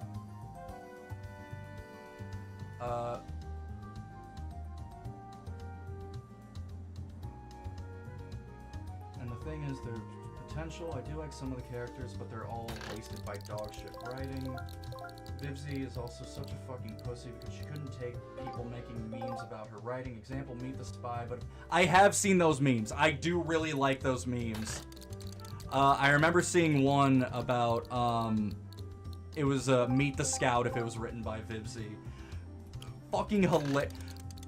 People making fun of the shit is funnier than what it's based on. Like, that's not a good sign.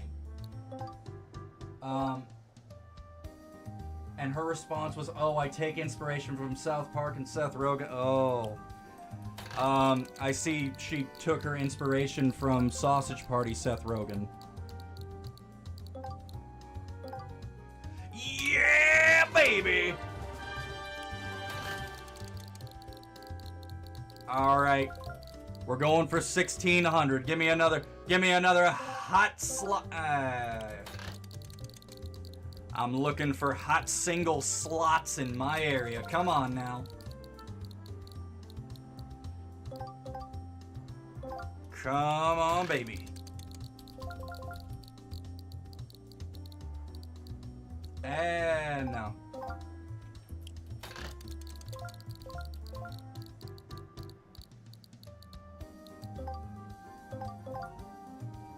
But yeah, to put a cap on that little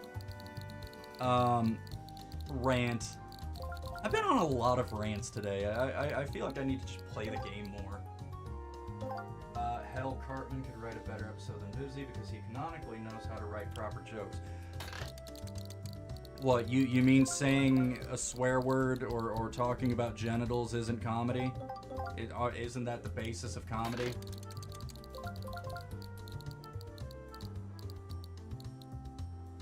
The first rule of improv is you gotta say cock at least once.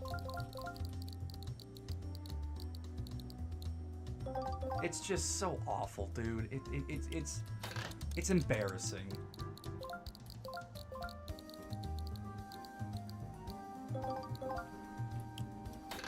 Like, I don't even know who it's meant to appeal to. Like, I know I said that it's a lot like, you know, edgy middle schoolers, but I feel like edgy middle schoolers won't even find it funny.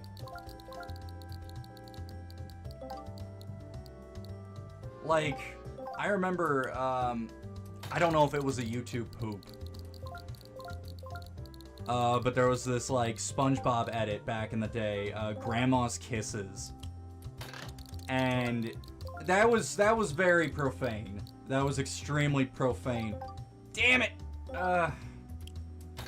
But at least still, it had some level of humor behind it, I think. Or at least I did think that in middle school. At the very least, from how I remember it, and mind you, I haven't watched it in a few years, I think it actually got taken down. Because even though the audio was all changed up... Oh, there was also definitely licensed music in it. But even though the audio was changed, it was pretty much a full episode of SpongeBob that was, like, dubbed over. But it was extremely profane. But I remember me and my friends would, like... damn it. We would reference that all the time. And then I see clips of, you know, Vibsy Pop stuff, and it's just... It's nothing garbage. It's like if you showed someone a Jay and Silent Bob movie and they didn't get what actually made any of it funny. I mean, if it was one of the funny ones. I unfortunately went and saw Jay and Silent Bob reboot in theaters, and God, I wish I could get that, you know, hour or so back. I think I left there fucking depressed at what they did to that movie. That movie was a mistake.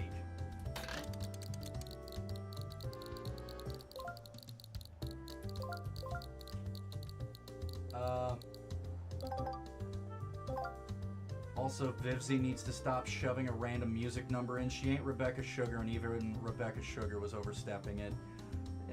Yeah. I do remember liking not a lot of the music from Steven Universe when I watched it. Like, some of the musical numbers were okay, and then the background music, though. I remember it was probably like I only saw the first and second season, so I don't know anything after that. I think I've mentioned.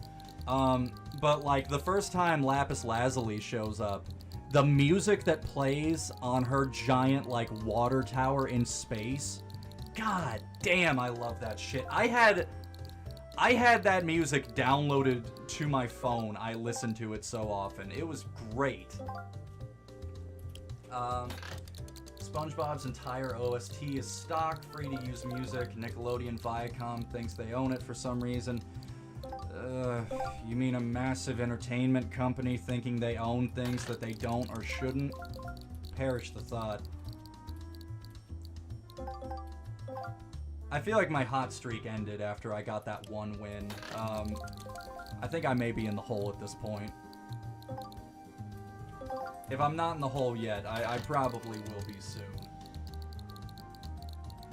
Vivzy legit needs someone to be behind her the entire time she writes or designs characters and tell her no. Oh my god. Like an editor? Like Vivzy needs an editor? I think...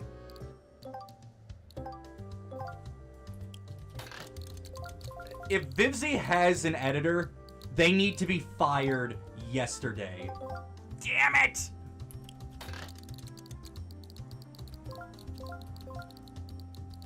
This is why I can't go to casinos anymore. I went to a casino once, and I made, like, fuck me. I made, like, I want to say around 80 bucks. And then I lost like 130. Yes, an editor, the thing George Lucas needed when he wrote the prequels. What are you talking about?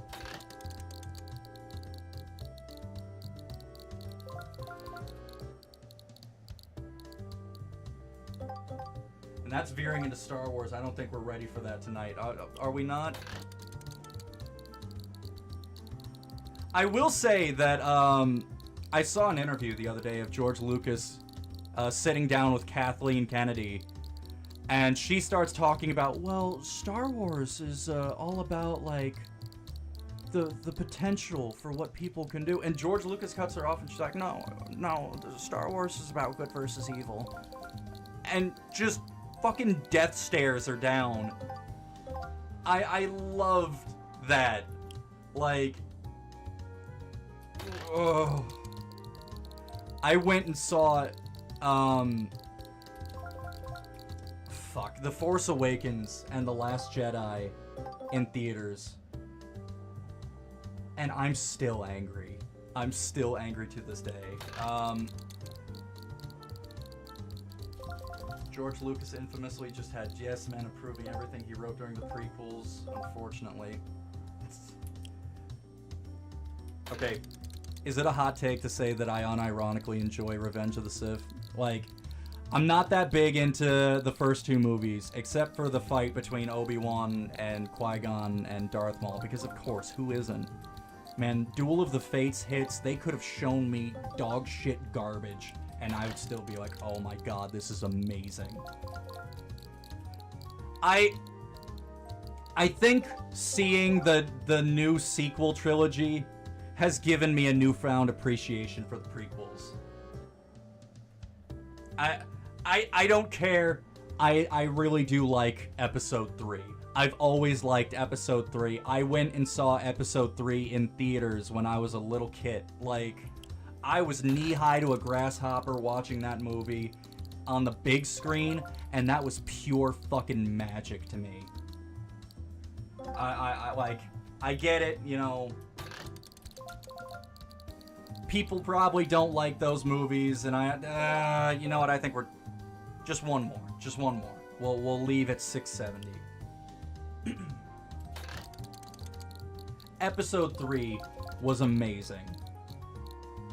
It is easily the best of the prequels. But Episode 1 and 2 had their moments. Christopher Lee as Count Dooku. Ooh. Mwah. Chef's kiss. Christopher Lee made The Howling 2. He didn't make it a good movie, but Christopher Lee was by far and away the best part of that movie. Yeah, we're just gonna go farm more cookies the good old-fashioned way, because it ain't happening with gambling. Not gonna lie, the prequel still had a good idea. I do enjoy the world building of it, and the OST of the prequels is still very good, and it was made by John Williams, so of course it was. Also, Jar Jar. We really didn't need Jar Jar.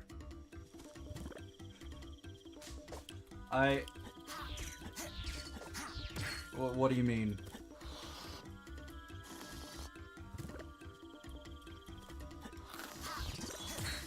What do you mean everybody... Okay, you know what? I will say, yes, Jar Jar is terrible. Yes, Jar Jar was a mistake. Yes, somebody should have reined him in, so if Jar Jar was gonna be in the movie, he's in it for one scene for, like, comic relief. Somebody absolutely should have slapped the pen out of George Lucas's hand when he's like, no, I want more scenes with a gun getting... Absolutely, I agree with that. It's still canon that Jar Jar indirectly helped Palpatine. I'm insane over that. Oh yeah, we're not gonna get into that. We're not gonna get into the, Jar Jar did it because he was actually a secret Sith Lord. Yes, Jar Jar was a fucking atrocity. But what's more of an atrocity is what happened to the actor that played him. Like, it's genuinely upsetting what happened to that actor. It is very embarrassing, like shameful, how the Star Wars fandom acts sometimes. Because that actor was just doing his job. That's how Jar Jar was written.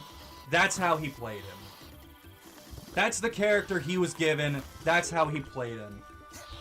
Like, in the same way, what they did to the kid that played Little Annie, fucking, that's a crime.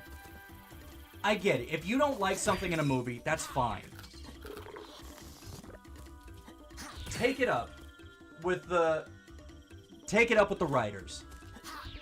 Take it up with the Kathleen Kennedys and the George Lucases and the Rian Johnsons and the J.J. Abrams. Take it up with them.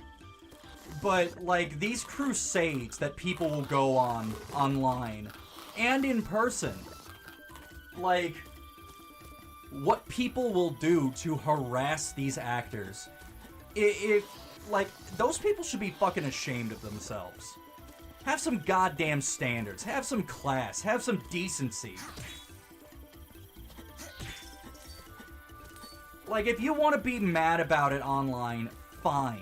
But when you take it to the point that you are going after these people that did their job, fuck you. Yeah, we're just farming Mexico, by the way. This is going to be the boring part of the stream, but we're going to keep it lively by, complaining about different media. Bethesda, Star Wars, I'm taking pot shots at all of them tonight. We're keeping the stream going.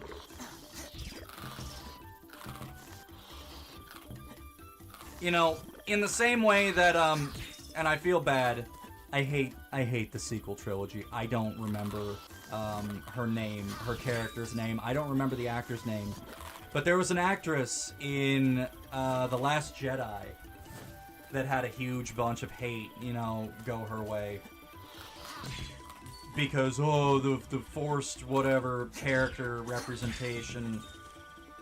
Dude, take it up with the writers, take it up with casting. At the end of the day, if the actor is not personally making the fucking problem, if they just did their job, leave them alone. Now, there's a caveat to this. There are actors and actresses that will, you know, go on Twitter, go on wherever, and they'll pick their own battle. They'll pick a fight with the fandom. Once you do that, I'm sorry. You're feeding the beast. You're walking yourself into the lion's den. You can't go talk shit, you know, online and then be mad when people talk shit back. You know, that's what happened with the Cowboy Bebop live action. You like how we're segueing to another a hot topic one? Not even a hot topic anymore, just a controversial one. But like when you go poking the bear, I'm sorry, you get what you get. I wish it were not the case, but if you go pick in a fight, you go pick in a fight. You get what you look for. I'm sorry.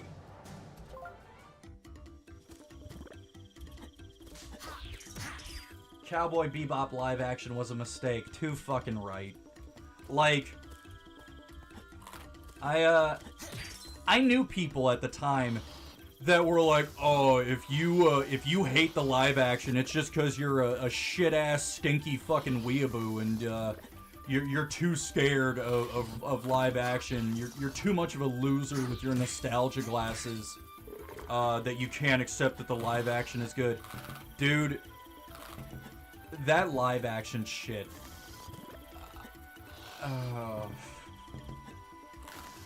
I really wanted to believe. I wanted to give it a chance. I wanted to give it the benefit of the doubt because I love Bebop, man. It's I think I mentioned Cowboy Bebop was one of the first anime I ever watched.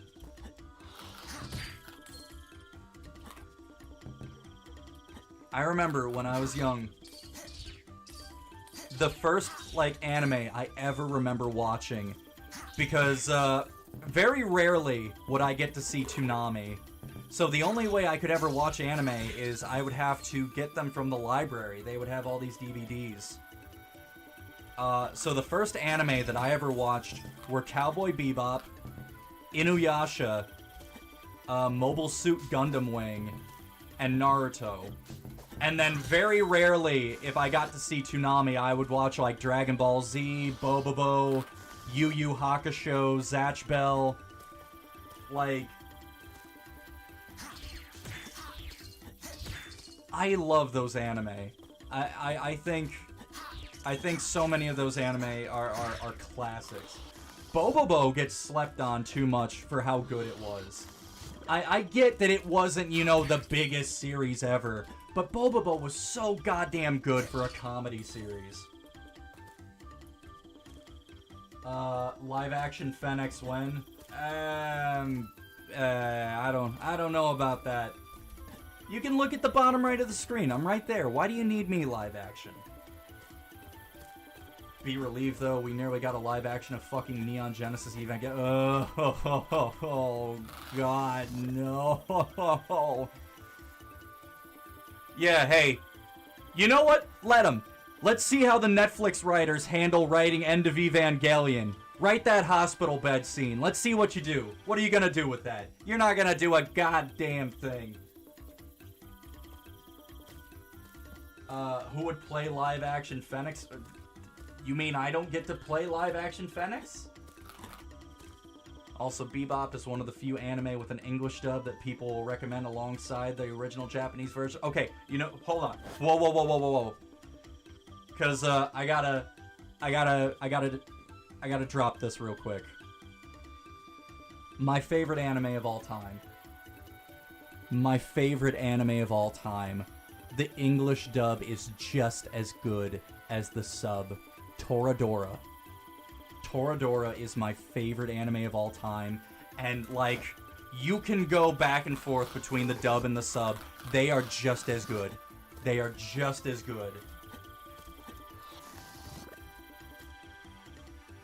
Netflix already shit on Evangelion with a dog shit remake of the original English dub. They swapped it out with a new one and nobody liked it. Yeah, I remember seeing something about that actually. Didn't they change out the subtitles?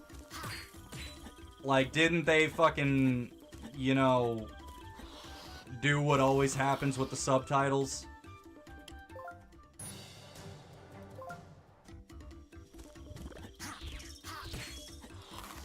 I hope the conversation is lively enough, because I know we're just farming Mexico over and over again until I can get the red shirt, because I think that's the I think that's the only way I'm probably gonna survive the boss fight up ahead. Well, up ahead. In Egypt against Susan and Selket.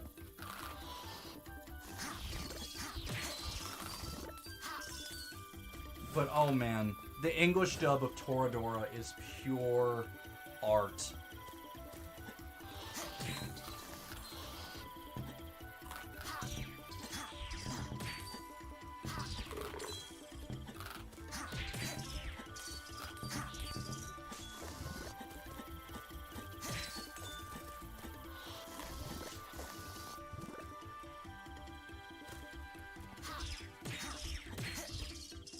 No, not just the subtitles. They got a completely new voice crew. Fucking why? The originals were great. Didn't they use the original voice actors for the rebuilds too? Farming Mexico. Yeah, I said what I said. I'm farming Mexico. What about it?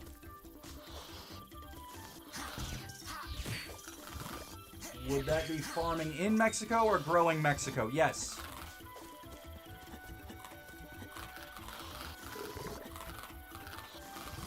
You know, at least Mexico is really good for cookies. I did not think we would be getting as many per run as we're getting, but this isn't so bad. We're actually going to be done here soon enough.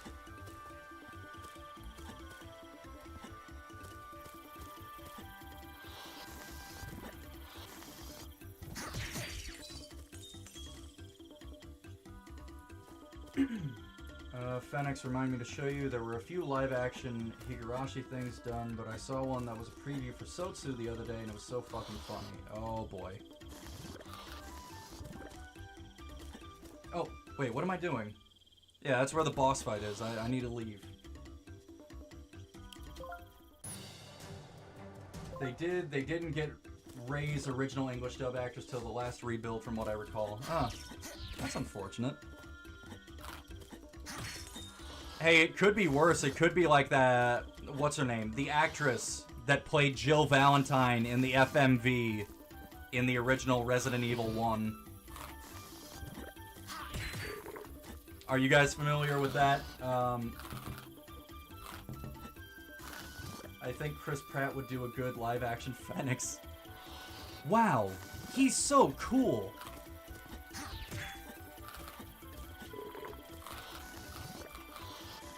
Is that the line from when they revealed he was Mario? Chris Pratt will play Mario. Wow, he's so cool.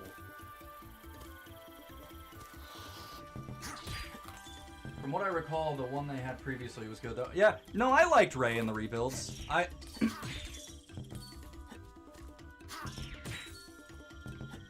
Is that gonna be another hot take from me today? I fucking love the rebuilds.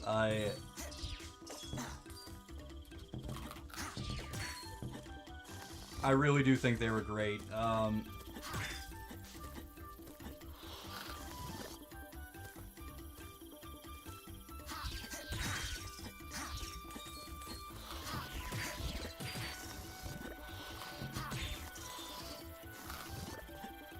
Like, the music... I remember... Oh, speaking of music... Have you guys seen the mashup of Evangelion music and Tenacious D songs? Like, those are art. This is Miyamoto. I've been working on the live-action film of Phoenix no Mai for many years now. Oh. Truly the dream. I'll get there someday. I can't believe Miyamoto is going to be working on my movie. Oh my god, we have enough cookies. We can go get the shirt. So long, Mexico!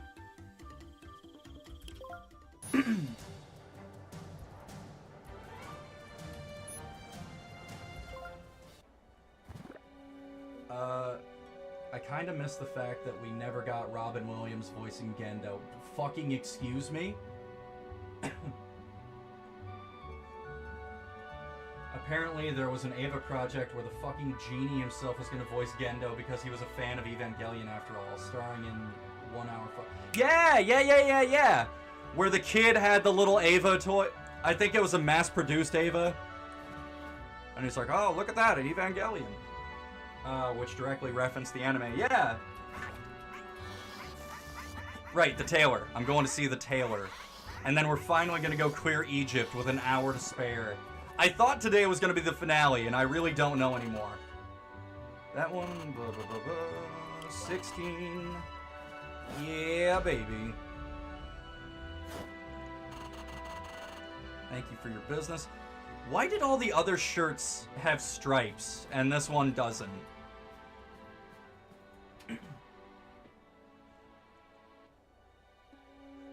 Still can't believe that, or that Miyamoto just posted that shit on the official Nintendo Twitter account.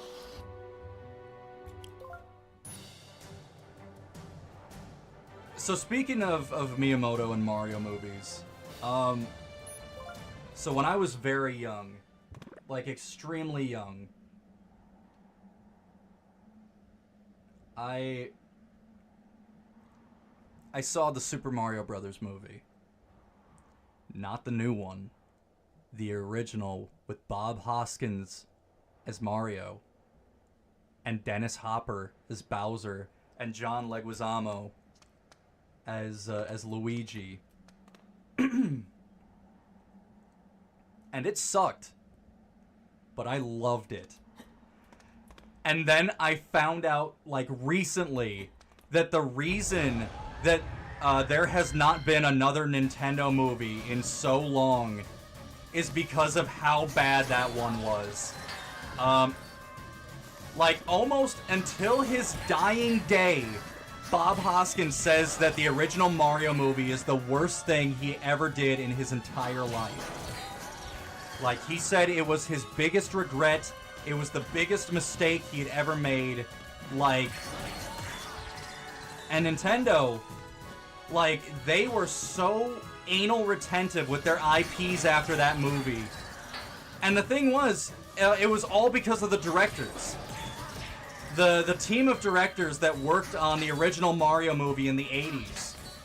They were like a husband and wife team that just refused to listen to any criticism. They just wanted to make what they wanted to make. I guess, like, they outright refused any feedback. And after the movie came out, they were, like, forever blacklisted from Hollywood. They were never allowed to make a movie again after that.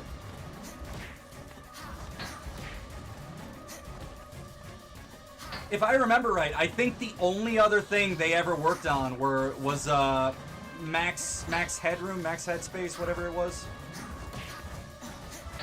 I'm doing so... Alright, we're going back to ice. Can I only hit her when she's charging... Yes, okay, I can only hit her when she's charging magic.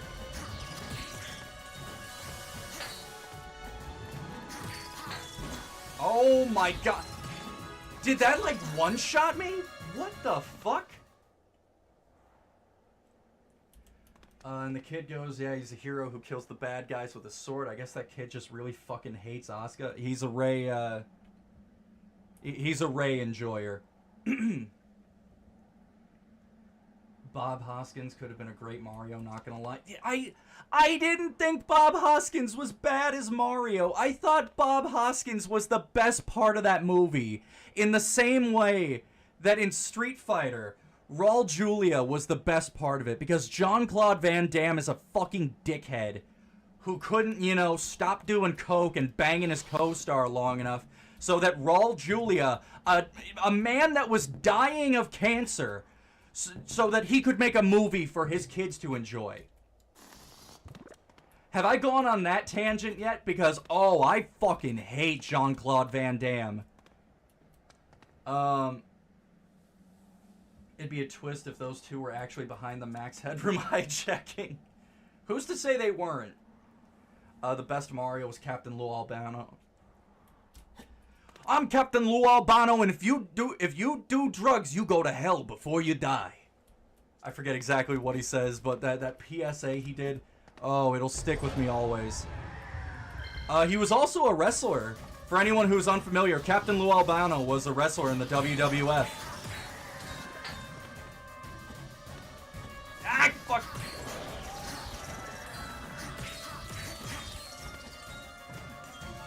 Alright, I gotta focus up here. I've gotten my ass kicked by this boss too many times, and there's no more upgrades for me to get to save this.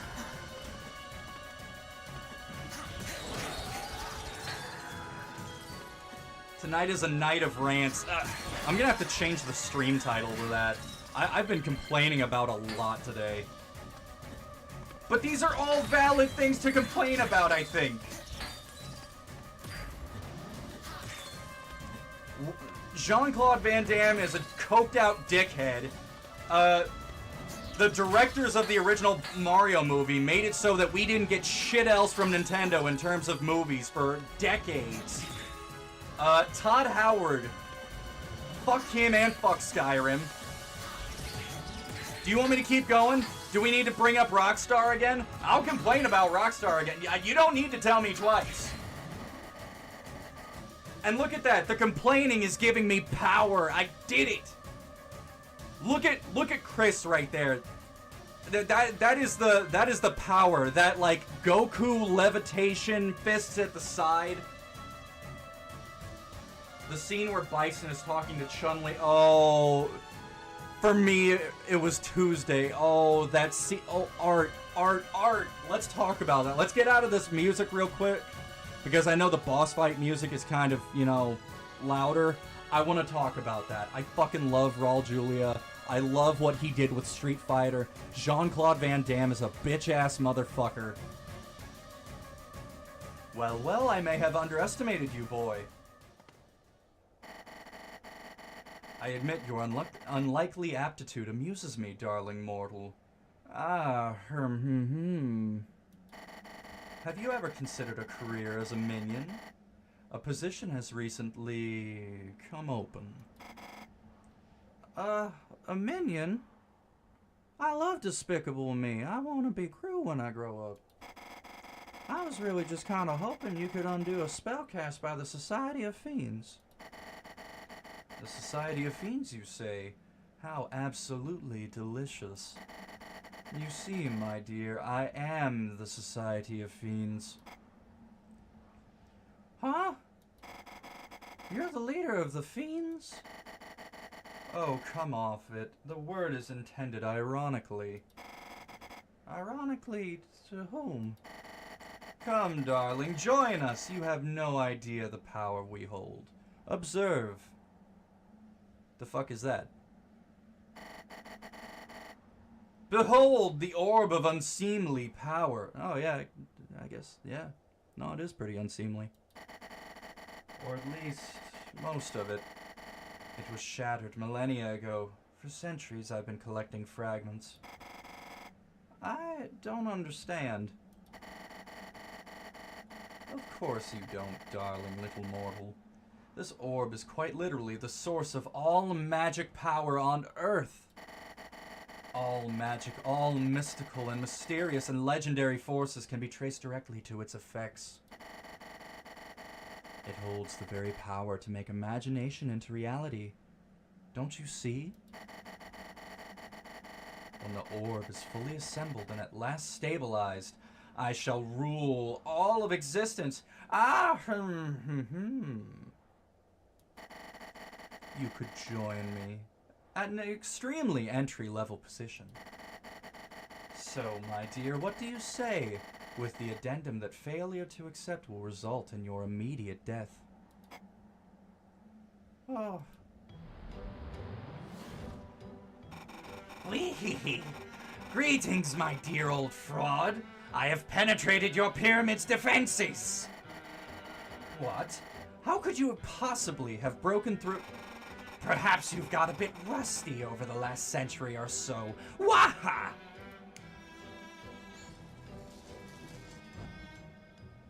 Well, there she goes. Bah! Not so intimidating when you're a lollipop now, are you? Oh. Well then, I shall just be collecting what I came for. Hey, no, I was gonna... You give that back. Do I know you? You still don't remember me? Eh.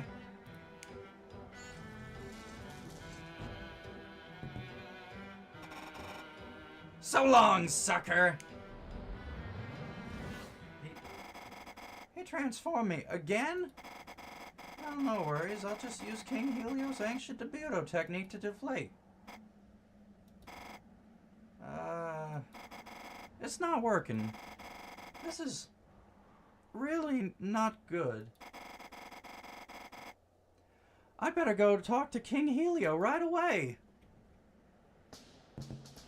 Okay, at least it teleported me here. You say King Jr. hit you with the same transformation spell a second time? It's true, your floatiness. I had to tow him to the castle myself. And he stole the orb of unseemly power. This is most distressing. Most distressing indeed. With a madman like that in control of the orb, I fear the entire globe is in very grave danger. But how can we possibly go up against the orb, your majesty? You say the orb was incomplete, shattered? That's right. And there are other pieces yet to be found. If we can find any other fragments, we might stand a chance. But do we have even the slightest idea where to look? I don't, but I know someone who might. Boy, you should go immediately to Chile and talk to El Dr. Pinguino. What? That nutjob bird in the flying saucer? He's a fiend! Why would he help us? Yes, he's a fiend now, but he was a hero. One of the chartered members of the Society of Heroes, if I recall.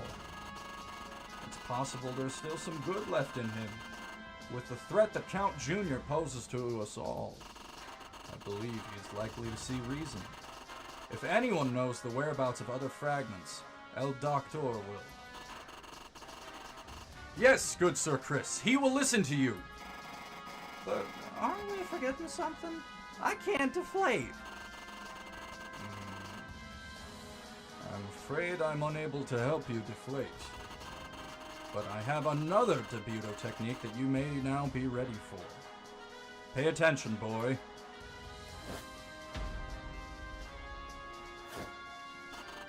With this technique, you should be able to float downward at your leisure. Alright then, I guess it's off to Chile. Oh hey, yeah, that'll do. Could be worse. Alright, I guess.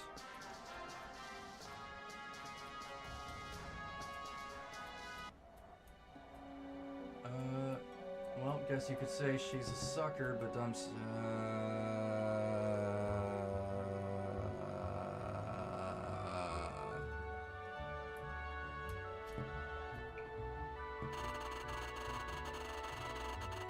God, you're so fun to talk to, Fenton. Thank you. I'm glad. You're fun to talk to as well. All of you are. I really do appreciate seeing you guys in chat during the stream. It would not be half as fun without you here. We're missing, what, like 3 more books? We'll find them.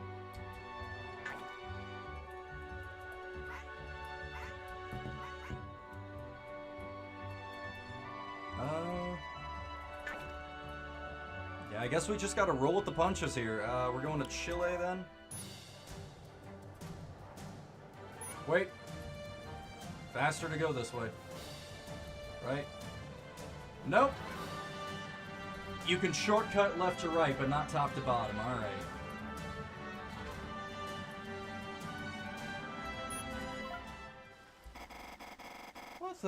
What happened here?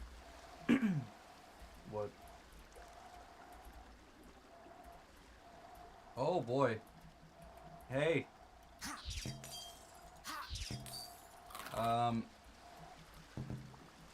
assuming, don't quote me on this, I'm assuming Count Jr. was here, considering they're all fudge sickles.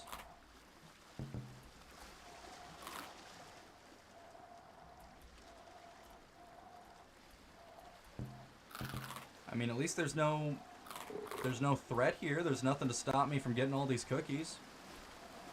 Pros and cons. Is that El Doctor Pinguino? Maybe I can sneak up under them and listen in. Still no sign of Selket. It is only logical to conclude the vampire has the orb. Buzzkill, large urchin, smog monster, now Selket. The vampire brat will pay for this. And half my army, now fudgesicles. How can we hope to... Shush! Someone's listening to us. Hello. It's him! El Globo!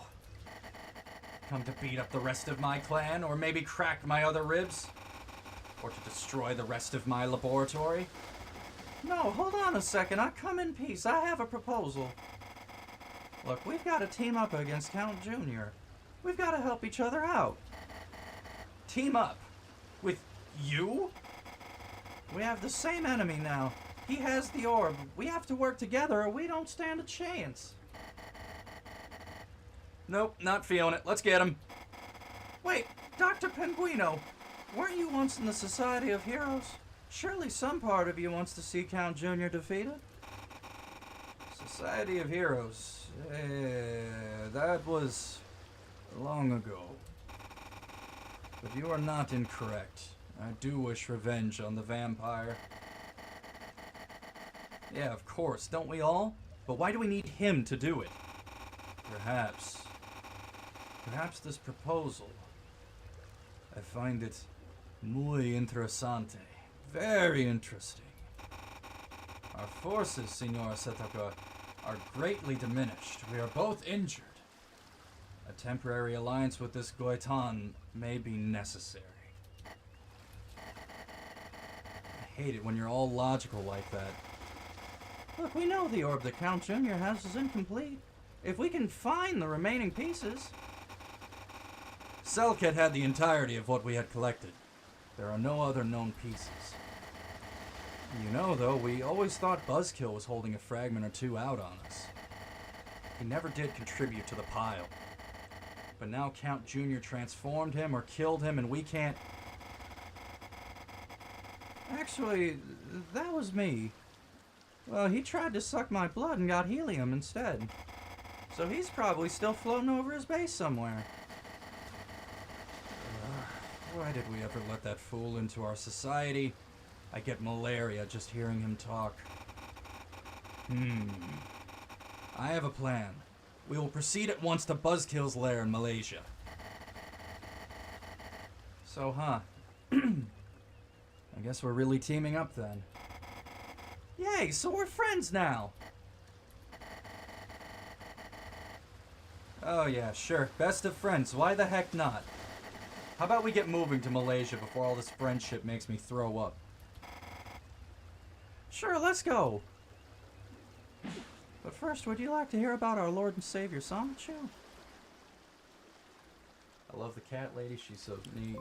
Yeah, she's pretty cool. I mean, I think they're all kind of cool in their own way.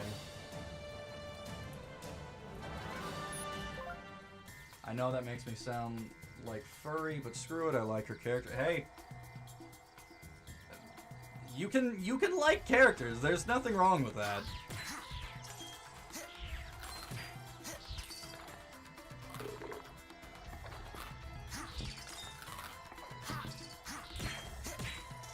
Okay, nope.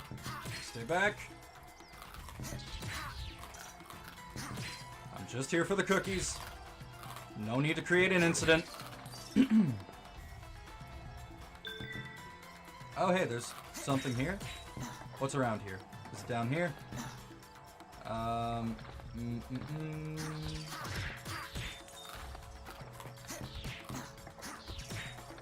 Hey, there's a flag. Sick.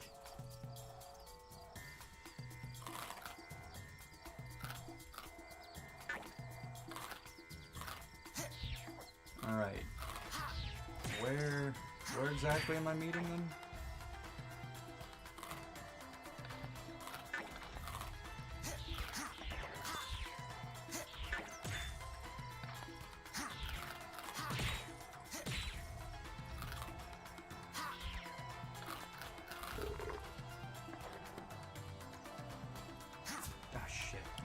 Sword it is. It takes magic to use the sword? Okay. Nope, just punching it is. Got it.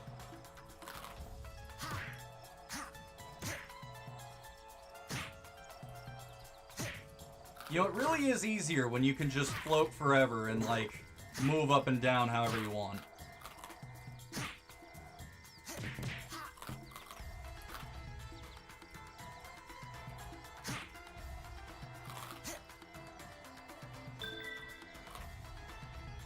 Same thing sort of happened with Hazbin Hotel and Hell of a Bus. I just like the characters, some of them at least, but not anything else. God, Luna got fucked by the writing. Vivzy just can't make up her mind with her and constantly stunts her character development. I mean, if we're... I feel like I was gonna say something that was too mean. I guess, in a word, I'm just not surprised that's the case.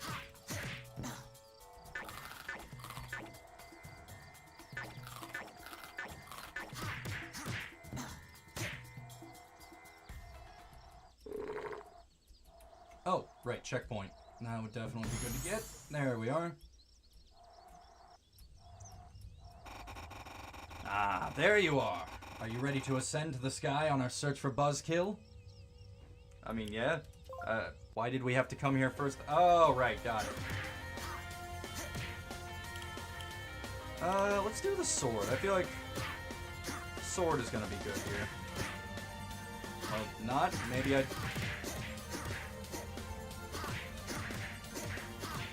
I love now that I don't have to worry about anything as long as I can kick its ass fast enough.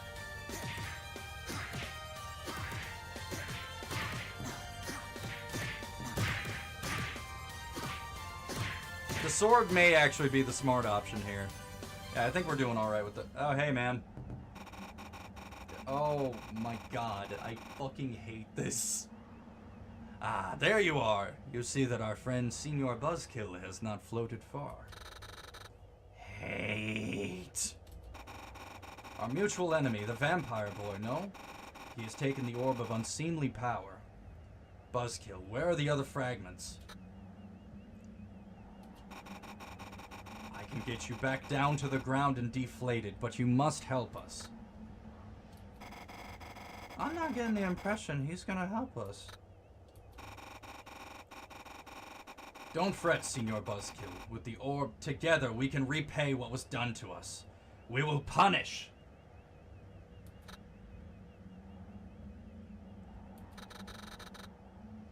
The shard.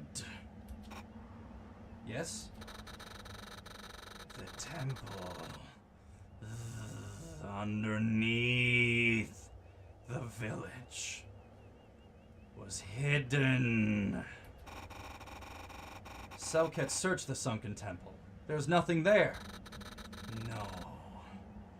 I moved it. Zzz. Expuma. The temple. Mexico. Under the entrance chamber. I have hidden it. I know that temple. Senor Globo, I will arrange for Buzzkill's medical attention. We will meet next in Mexico. Go! Back to Mexico. I thought we were done with Mexico. We're going back. Actually, first we're gonna go buy the rest of our upgrades, because I think I have enough... I have enough cookies, I believe. Yeah, 2 more cola floats. I think we're good.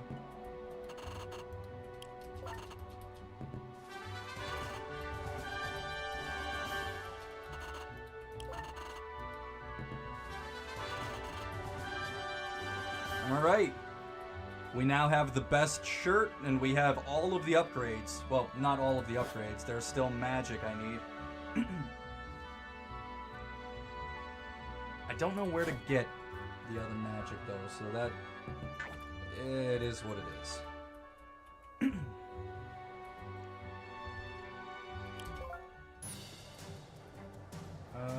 yes, seriously, Luna's character constantly bounces back and forth. It's not her being a complicated character, it's Vivzy just being too lazy and needing a character to be a dick for forced conflict or a bad joke. I think there's, what's that called? I think that's called being a bad writer. I mean, what do I know? I've never written any highly overrated shows before, so I might not be one to talk, but yeah, no,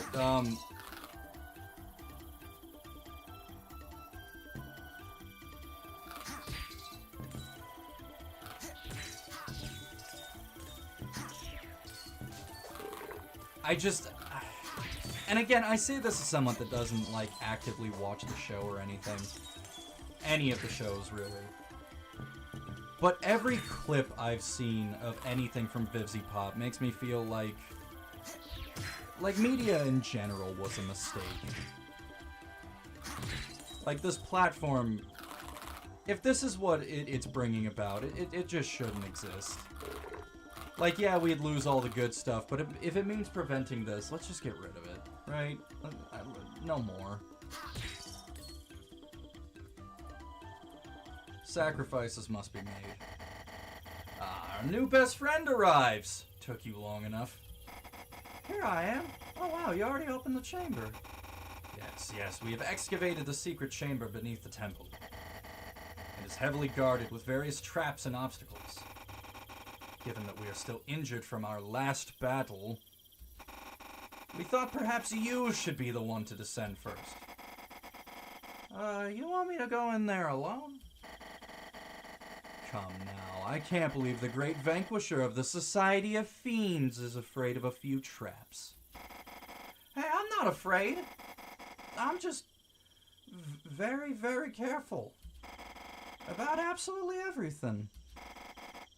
Well, here goes.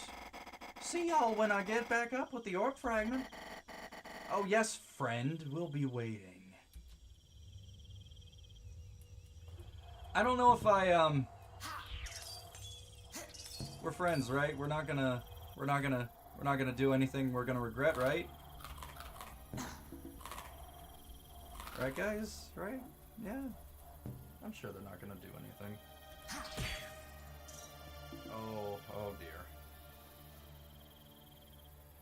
And then there's Millie, who receives no development, and even the fans of the show agree that it's bullshit. People were pissed when it seemed like we were gonna get one, and then no, it was just another Blitz and Moxie episode.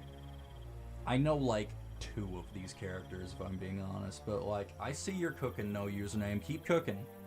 Listen, I've gotten to rant about everything under the sun today. You take your turn. Fucking let them have it. I'm here for it. I don't know what's going on, but I'm in your corner. I got you. Oh, shit. Uh-oh. Yep, that... wait. Oh, you can just go behind the boulder and still get the cookies. Nice.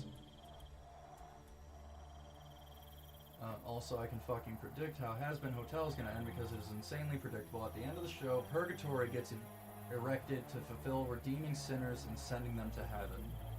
Like, you can see that as being the show's finale from a mile away.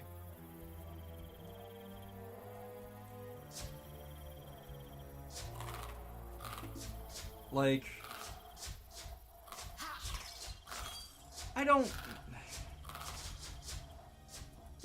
I feel bad for hating on something that I know so little in that, about. But it's like everything I know is just awful. Like, I feel sorry for the people that do enjoy it. It's gotta be rough. Okay, hi. How you going? Yep, nope, there I go.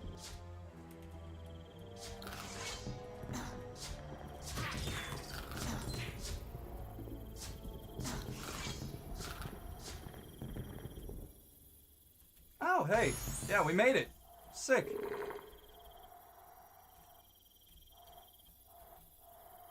Alright. Where's the boss fight now? And yes, I used to be a fan of Vibsy work, I will admit that. I saw that there was potential and maybe there was something there, but she got lazy and fucking stupid. And Hell of a Boss got to a shaky start, but it had potential, and then it quickly began going downhill with signs of there being something good. That's the worst, when it's like, you know that it could be good, it could be better, but the effort just isn't there. Sometimes the effort isn't there, and sometimes it's a simple matter of, like, the talent isn't there. Like, the premise is strong, but the person in charge of it just doesn't know how to steer the ship, and they crash it right into a fucking iceberg. The other fragments of the orb, wow! This looks like almost the whole remainder of it. You know, at this rate... Hey, we're back. What the... I got my powers back. But how? I don't think I did anything. Well, well, well. Hello, best friend. Hey, I found the rest of the orb. If we get it back to King Helio, he can tell us how to use it.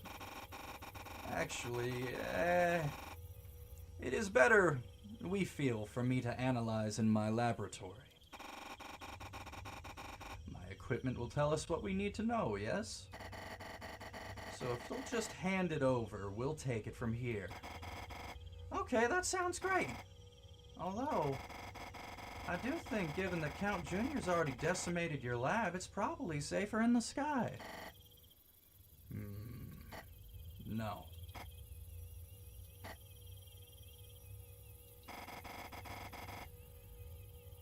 Y'all are fixing to betray me, huh? Surrender the orb or die. Didn't we decide that we had the same enemy? Actually, we decided that it would be better to offer the orb to Count Jr. Maybe in exchange for a position in his, organization, perhaps.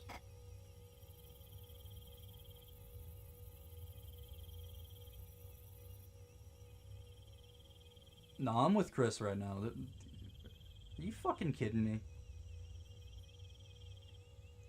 Like, again, it's there. It's just there's potential, but there's no effort. Is there effort in the animation? Yes, but in the writing, hell of loss, no.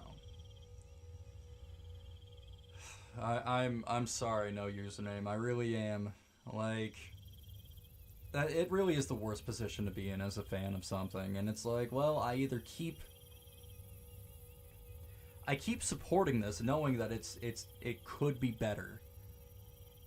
Knowing that I hate it, that it's awful, but it could be better, and maybe one day it will be. Or you just give up on it and like, nah, if they're not gonna give it the support and effort it deserves, why am I? That's a really stupid idea. Told you he wouldn't be okay with the world getting destroyed. Then we take the orb by force. To battle! Can we fucking not? Man, please? Alright, yeah, okay.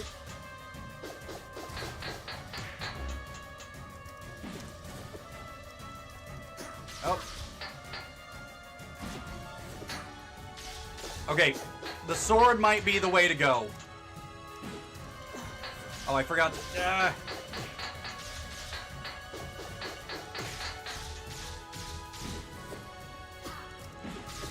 Okay, wait.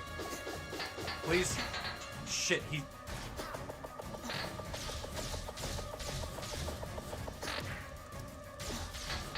Okay, come on now. Come on!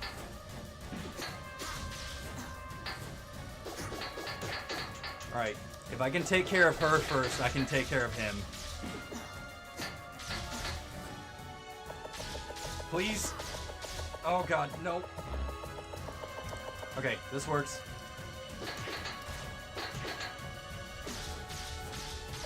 Almost. Almost, almost, almost. Fuck.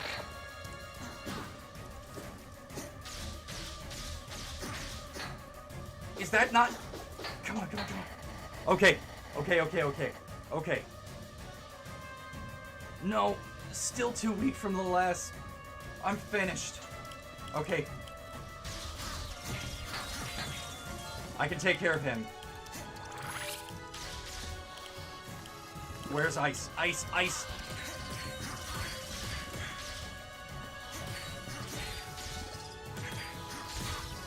Maybe fire's better against the penguin. I don't know. Call me crazy.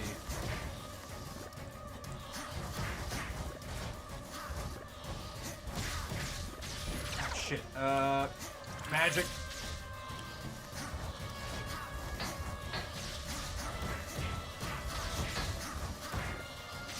Are you dead yet? Please be dead. Okay, come on. Oh my god, I fucking did it. Oh my god, I did it. So this is the point. This was the boss fight I couldn't beat in my old playthrough. So from here on in, I don't know anything about this game. I was foolish. Repairs not complete. I'm done for. We are beaten. Take the orb fragment then. So I delivered the orb fragment to King Helio. He said he should have figured out how to use it soon. Ah, this is great news. Thank you. Yeah, man, way to go. This is wonderful, Sir Chris. I always knew you were the true hero. Really? Because I'm still not sure about that. You matched the prophecy, you rescued the kids, you found the other orb fragment. What mystery is there left, Sir Chris? Well, pretty much every Debuto master told me I'm not the hero. No one else seems to think it's possible. I mean, I'm glad I can help out a little, but maybe I'm not the hero, and that's okay. After all this time, you still doubt yourself. You are obviously the prophesied hero, no matter what any king or master says. If you are concerned that no one treats you like a hero, then maybe it's because you refuse to accept it yourself. I'm just afraid that if I build myself up, people will want to tear me down. Do they not tear you down now? Look, good Sir Chris. The prophecy was very specific, and you have proven a perfect match. Think of the floating cookies that have mysteriously appeared before you everywhere you went. Regardless of what anyone else says, whatever mysterious power gave the prophecy believes in you. And so do I. Can't you believe it yourself? Actually, there is a certain logic to what he says. Maybe you're right. Maybe if I just trusted the prophecy more. That's the spirit, Sir Chris. Be strong, and we will support you to the end. For now, the final battle with Count Junior approaches. If there are things left to collect around the world, now is the time. Report to King Helio when you are ready.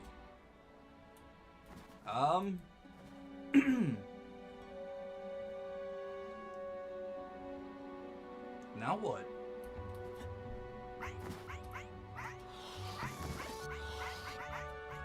I mean, yeah, I guess we could go right to the last battle, but we do have other stuff to collect.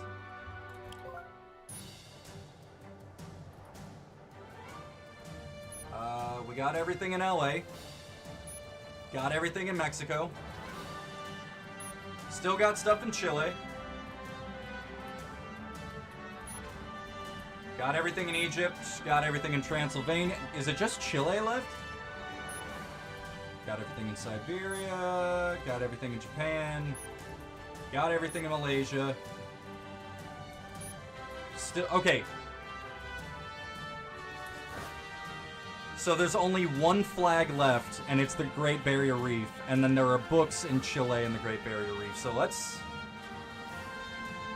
How about we finish this then? Let's collect everything. There's 3 collectibles. I mean, the first thing is right at the beginning? Really? Do I need to be down here? Smart Money says yes. Let's see.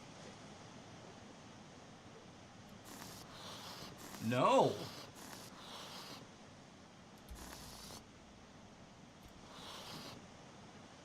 Hey!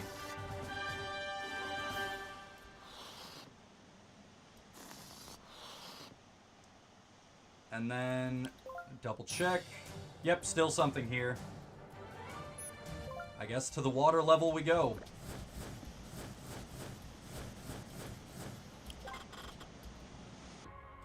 Alright.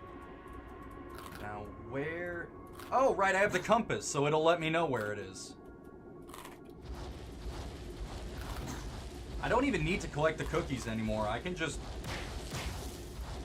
send it.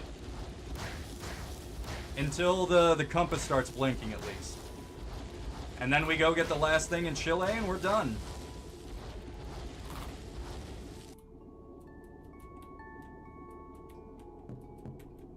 We might actually 100% the game here.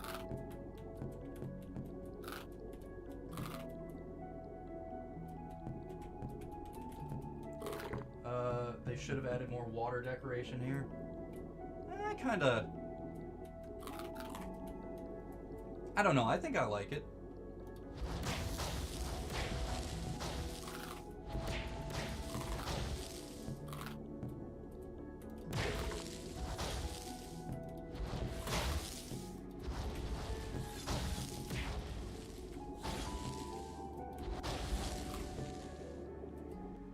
Fallout 3 could have been good, Fallout 4 could have been good. There are potential, even in the worst steaming piles of shit, but it's always squandered. Oh my god, that's right, we never talked about Fallout 3. Now is the perfect time to do that, because there's not really a whole lot else going on story-wise while I'm just getting collectibles here. So Fallout 3. Like I said, for one, even if I wanted to talk shit, damn it. Do you see the way the little, like, giggle the fucking fish does? But even if I wanted to talk shit on Fallout 3, I can't. You know, New Vegas owes so much in terms, at the bare minimum, at the very least. The creation, the assets. Fallout 3 did give a lot to New Vegas. I do hate, and I will always hate, that Fallout 3 is the one that got, you know, more development time. I'm pretty sure Fallout 3 had a higher budget. Please correct me if I'm wrong.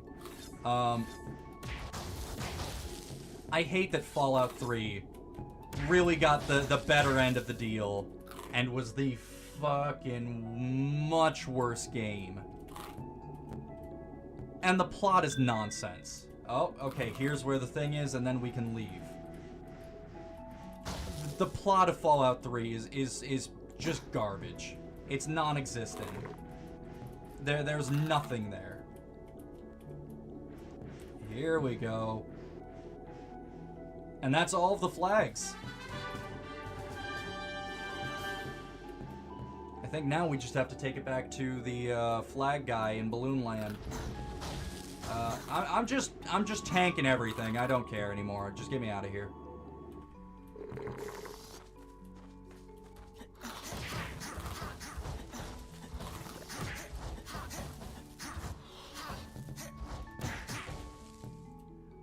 Obsidian was forced to use the engine because Bethesda just didn't like them. Oh, yeah. No, I believe we've talked about that, where,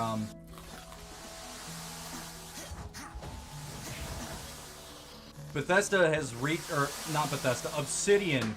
Oh, God, do I have to, I think I have to go through here to get out, and I really wish I didn't have to. God damn it. Why are they one-shot? Nothing else is one-shot.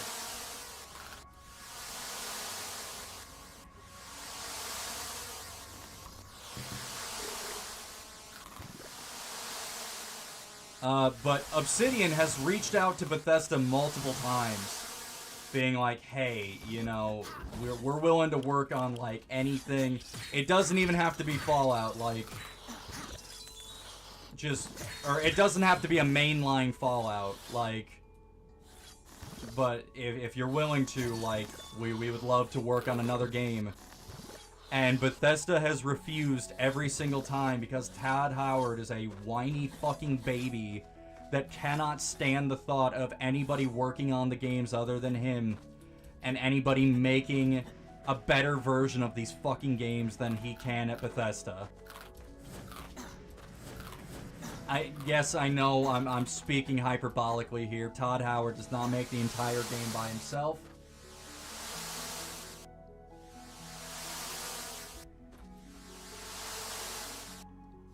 Also, fun fact, Bethesda made a deal with Obsidian that they give the Obsidian employees a raise if they reach a certain score on Metacritic. New Vegas was 1 point lower, and Bethesda basically...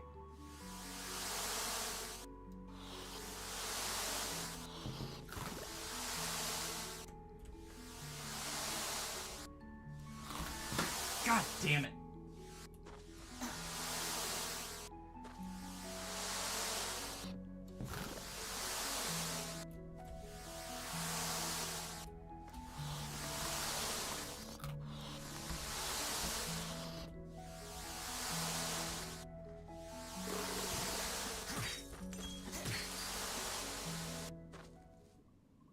It's not just Todd, it's also the dumbass that is Emil Pagliarulo.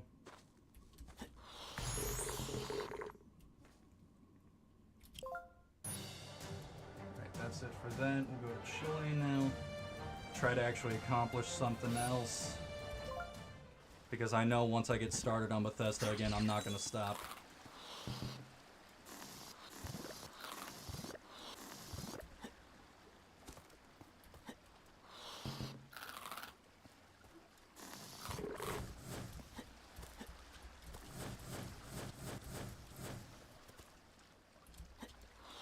Cannot write anything of quality to save his life. Oh my god, we still haven't talked about Fallout 3.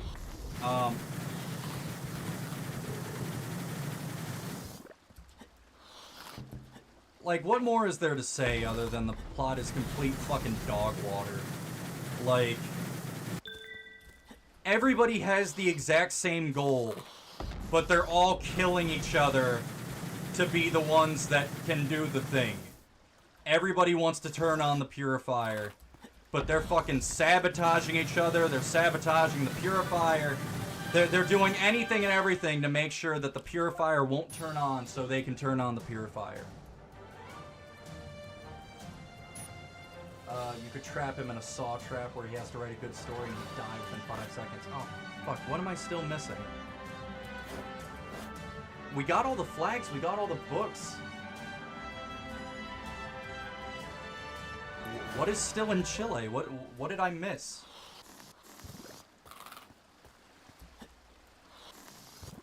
Is there magic here? Did I never find the Debuto Master?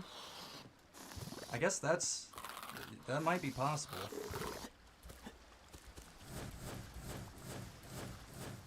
I remember the best thing to come out of Fallout 3 was get this Point Lookout, the DLC, because of that. Okay, I loved Point Lookout, but I also loved the Pit. Mothership Zeta was... Can I be honest? I didn't really like Mothership Zeta. You could get some cool, like, weapons and outfits from it because of, like, samurai and cowboy and all that. But all in all, I didn't really care for Mothership Zeta. The Pit and Point Lookout, though, are both golden. Operation Anchorage is... like, it's not the worst, but it's definitely not the best. Why are there still penguins here? I thought they all got... Alright. Okay. Listen, I'm just tanking all of the damage at this point.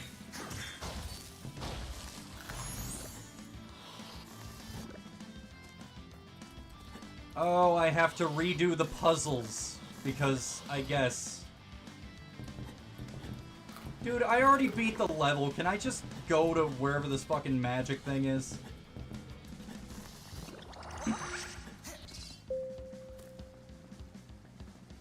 Mothership Zeta was fucking garbage. No offense, Bingus. Also, fun fact, there's a fucking broken item in Mothership Zeta. It's the coat worn by the general from Op Anchorage, and it's bugged to high five. Yeah, I remember that, actually. I think I mentioned I did play through both 3 and New Vegas again recently on the 360 because I wanted to get all the achievements.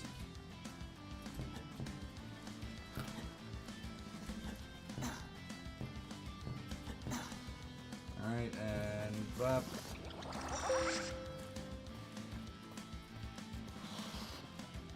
Blue one's up top, and that's the slow fall one, which was important back then because I didn't have the float fall yet, and now it's just kind of eh.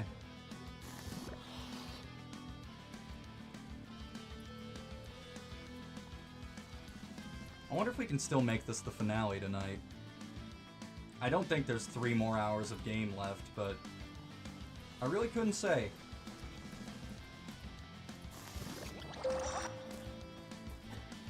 The compass still isn't going off. I guess I'm... How many more rooms are there here? Because this is the one where I need to activate all of the elevators.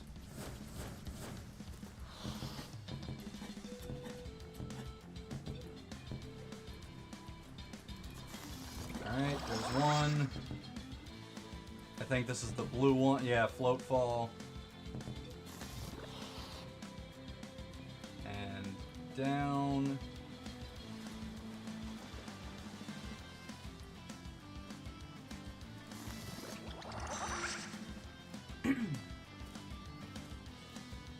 Also, fun fact, Bethesda was originally going to use Zeta to retcon and reveal that the aliens caused the nuclear apocalypse, ignoring the message Fallout originally was trying to say. That is the dumbest fucking thing.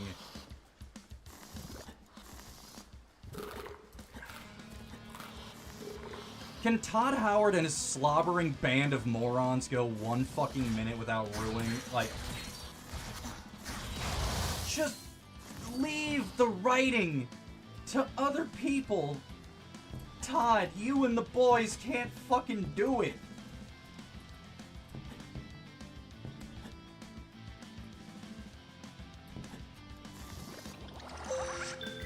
Okay, fucking finally, where is it? Where is this thing?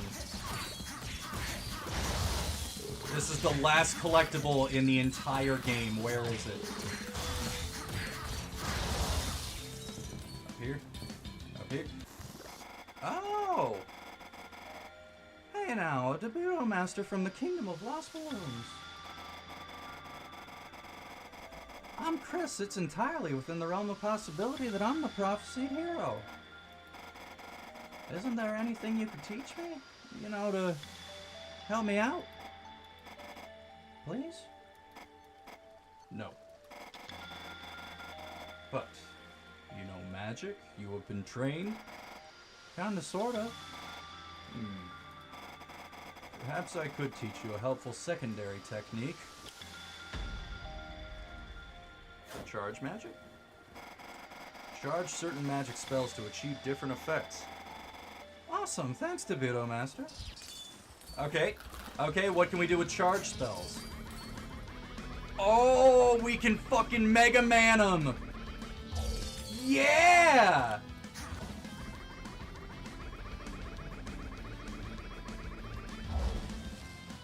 Oh, yes! I love it.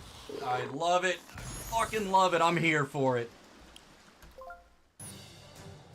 Fallout 3 fans are the worst because they'll fucking defend the grave and game and protect it to the goddamn grave.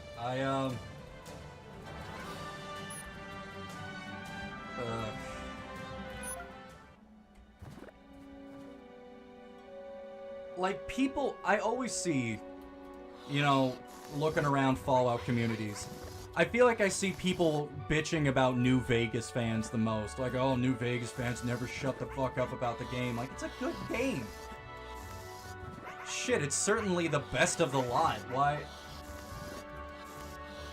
Oh, right, I have to return all the stuff now. Whoops.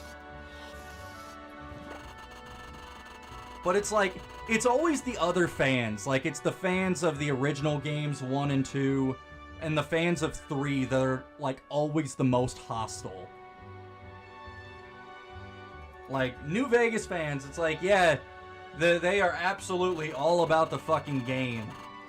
But whenever I see stuff from, like, fans of the other ones, they're the ones that are always getting, like, aggressive about it. Like, oh, fuck shit-ass New Vegas. It's nowhere near as good as the original.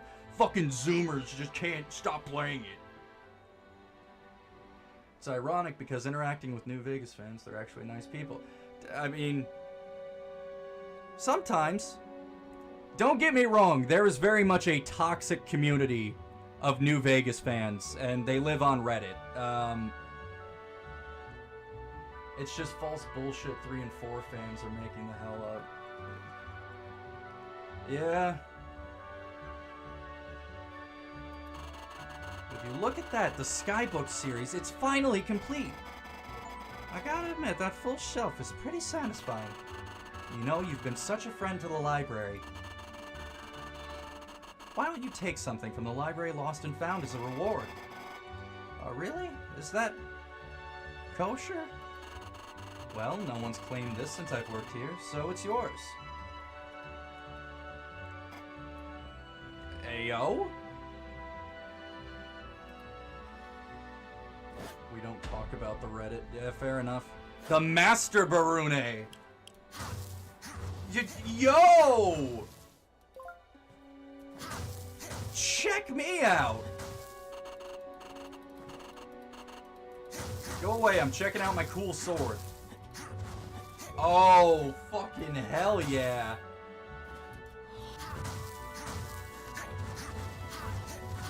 This is good. I like this.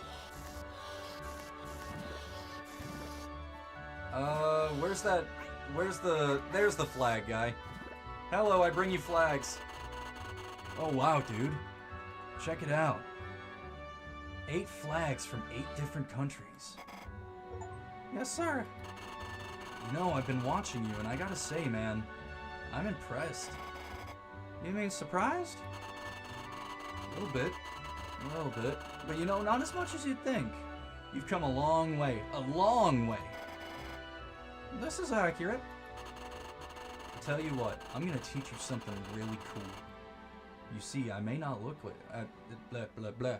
I may not look it, but I'm kind of the ultimate Debuto master in the kingdom. Really?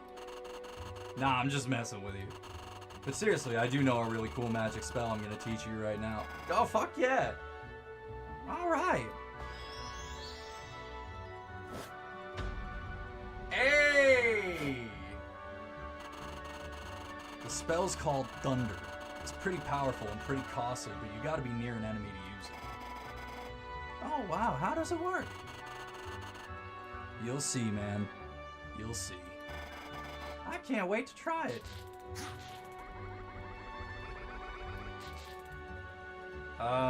Yeah, it's not really, I guess it doesn't work unless I'm close to an enemy. That's what he meant by that. You know, all that's left to do now is go talk to King Helio and go to the final fight. I think.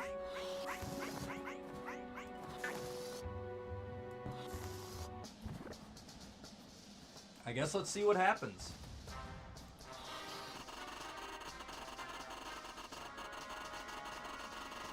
Lightsaber, that's a fucking lightsaber. Nice. Ayo, is that a fucking lightsaber? Everybody just realizing at once it's a lightsaber. I think it's supposed to be like the Master Sword. Like how when you have full health, you'll shoot a beam from the sword. But it is glowing. It could be a lightsaber. Maybe I'm just being stupid.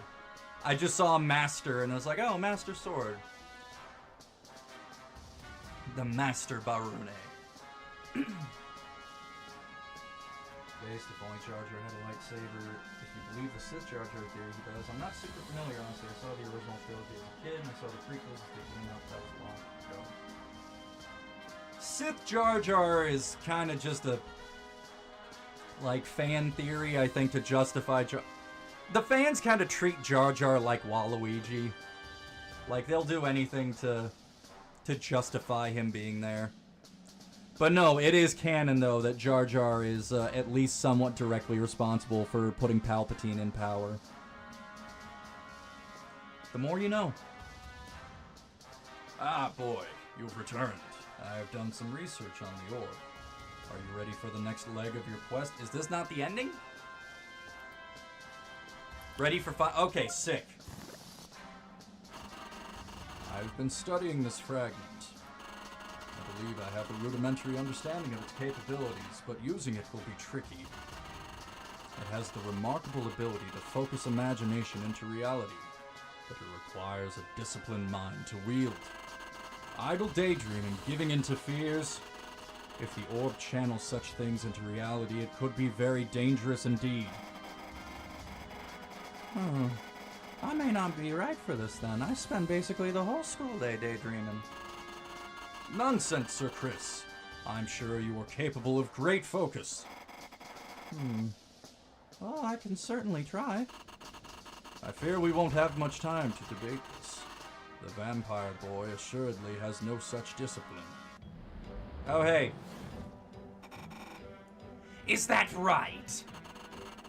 What is the meaning of this? Wee-hee-hee. I found your silly little balloon kingdom. And what have we here? Ah-ha-ha-ha! Fuck. Ugh.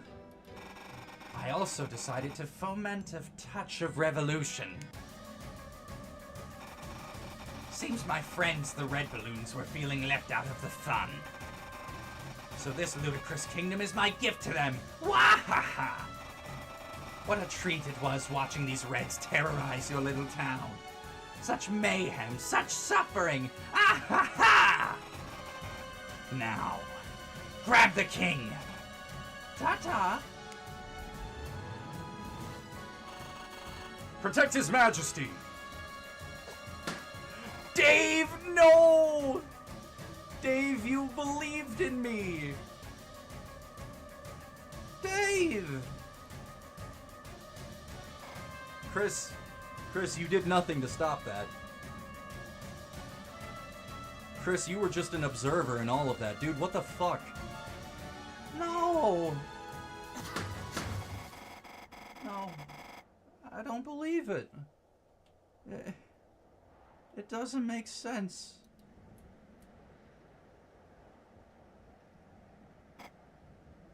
Huh?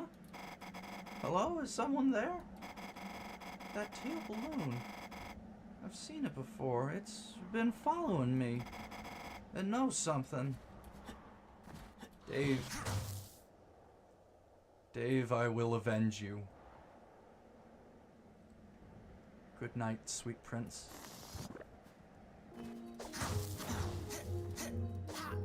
Oh shit, okay.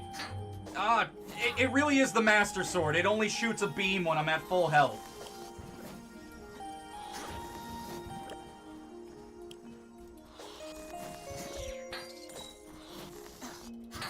Okay, no. Fucking, come on.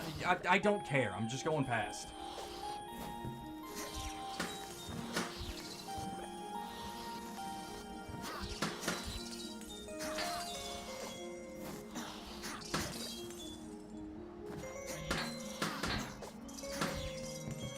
Listen, there's gonna be a fucking bloodbath for Dave.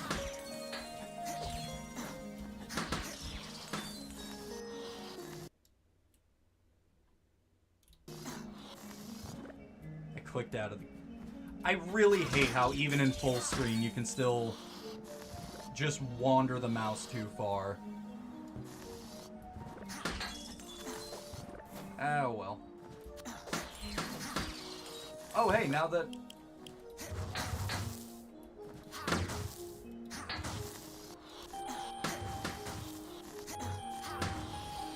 I mean, the nice thing is the red balloon... Ah, fuck. The red balloons without the swords don't do any damage.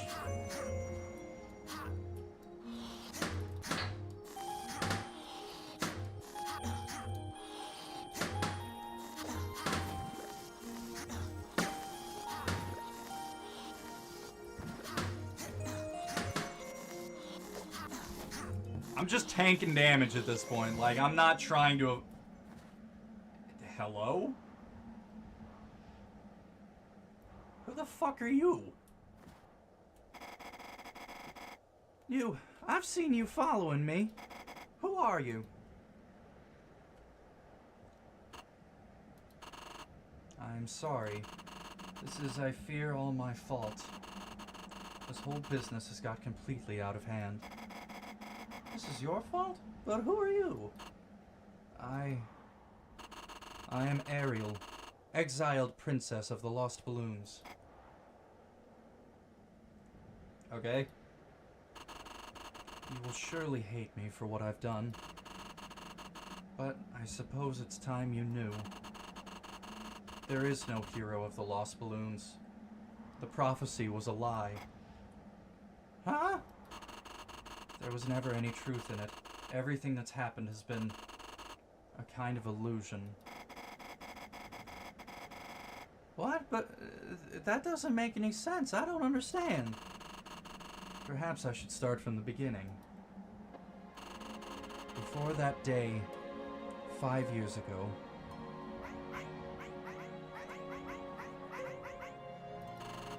everything was different. The Kingdom of Lost Balloons had a mission, and a good one. We went out into the world finding lost and lonely children, helping them out. I was proud of who we were, what we stood for, what we accomplished. Until that day. Master Boroku, what are you doing here? I must see his floatiness. It is most urgent. Master Boroku, is everything all right? You do not look well. I have been given a terrible vision of the future. Pay heed. What? The future? But that's not possible. A great evil will soon rise. A horrible villain seeking great magic power. His quest will lead him here. Oh no! There will be a great popping throughout the kingdom. Many will be lost. A popping? Did you say a great popping? But there remains hope. At the last moment, a great hero will appear. Brave and mighty, with blonde hair and glasses. The hero will come following a trail of cookies. Wait, what? After trial and tribulation, the hero will at last vanquish the evil. Master Boroku, you do not look well. Are you all right? I have said what needs saying. Oh no, he's gone! This is most distressing. A villain will come, seeking magic power. We must increase our defenses, pull in our away teams. What? But your floatiness, foretelling the future is impossible. All who are magically adept must go into hiding for the time being. If this villain wants power, he won't find it here. Your Majesty, this is insane. I have studied the complete history of the magical world. Successful predictions of the future have never happened. All so-called seers have been frauds. Why would Master Boroku Why would Master Boroku attempt to deceive us? He had a nightmare. Or he was merely old and senile. But there's no sense stopping our mission on the basis of... My orders still stand, Princess. This threat must be taken seriously.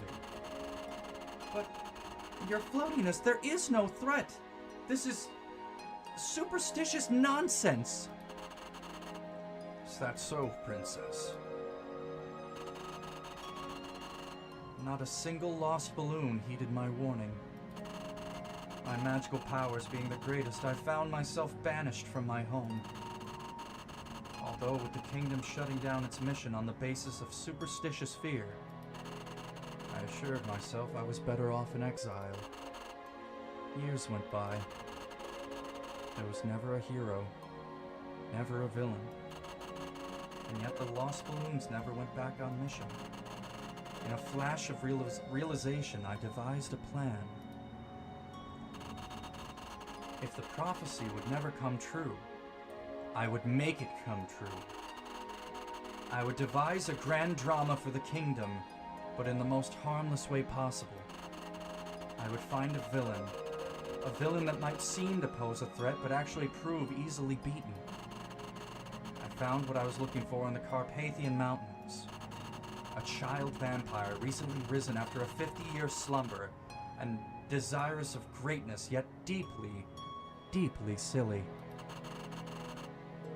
He was almost too perfect. I befriended the vampire's butler, a ghost named Woe. He proved eager to help me with my little drama, perhaps bored of his immortal existence. Together we hatched an elaborate plan for a little birthday party. But we still needed a hero. Someone who matched the description in the prophecy. Someone who might jump at the chance to feel important. Someone who would follow a trail of cookies without question. Someone who would immediately and powerfully suggest a balloon to the vampire. I thought first to look in the American South. It didn't take long to find a suitable candidate. Whew. Home safe and sound.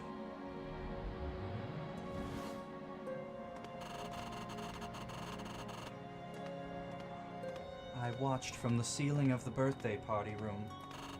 A little protection spell here, a little suggestion from Woe there. The plan went off without a hitch, and soon our new hero was launched into the sky. Why? I laid the trail of cookies, watching and protecting the new hero. But I gravely miscalculated. I had assumed the hero of the Lost Balloons must be a balloon.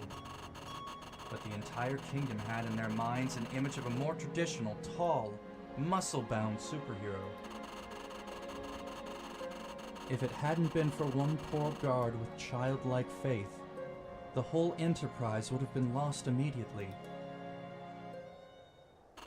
I thought I could fix everything. You would rescue the kids. The vampire would run up against his inevitable failure and slink away. But everything's gone horribly wrong. And it's all my fault. The vampire with the orb. He won't be able to control it.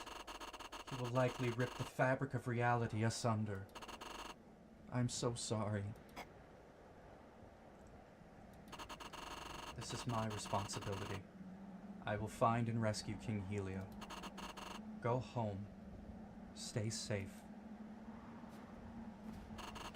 It's over now. There never was any hero. Nobody's the hero. Chris?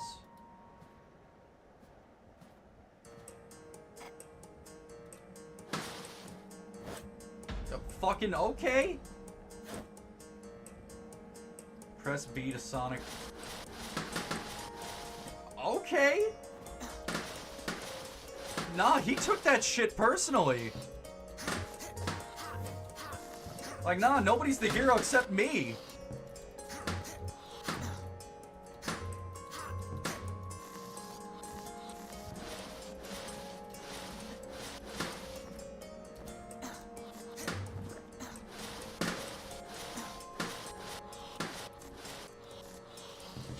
Bro didn't even need to learn anything, just decided, nah. I have not come all this way to not be the hero. Fuck it. We ball.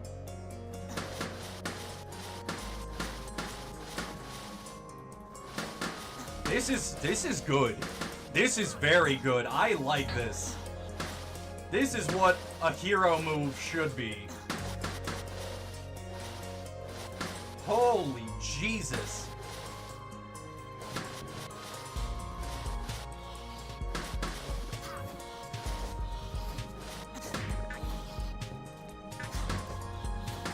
Damn it.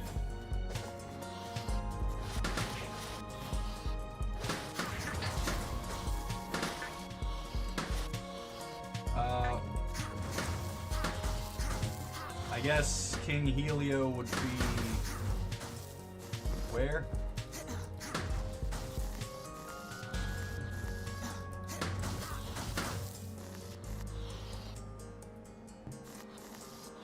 I guess out there, down in the Red Balloon Kingdom. Also, Fallout 3 did... I'm sorry, I'm just now getting caught up in chat. Also, Fallout 3 did change the lore by retconning that the Enclave didn't invent vertebrates and instead made them freeborn.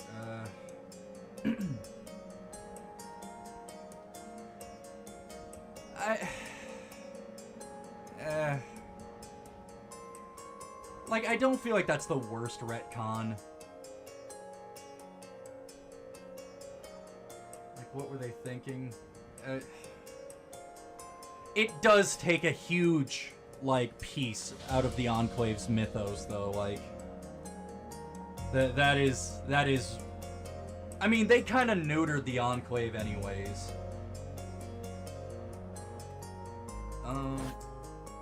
That's so lame. Like, why change that of all things? Because Bethesda didn't want to read. Chris is the hero.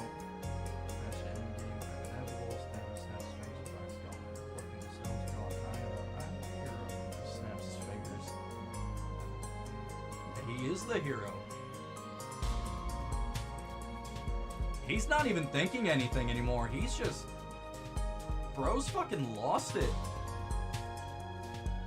But, I don't know how much is left in the game at this point, so let's take some inventory real quick here. I don't know... Do we want to just see what happens?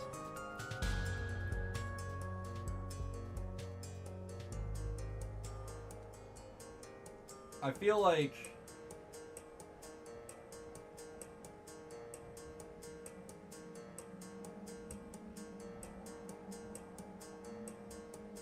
Chris is the hero of the Kingdom of Lost Balloons, needs but doesn't deserve. He is the knight.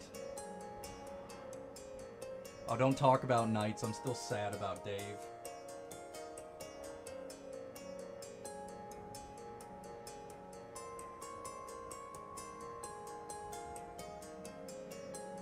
I don't know. I think he is Chris, man. I mean, better man than Chan.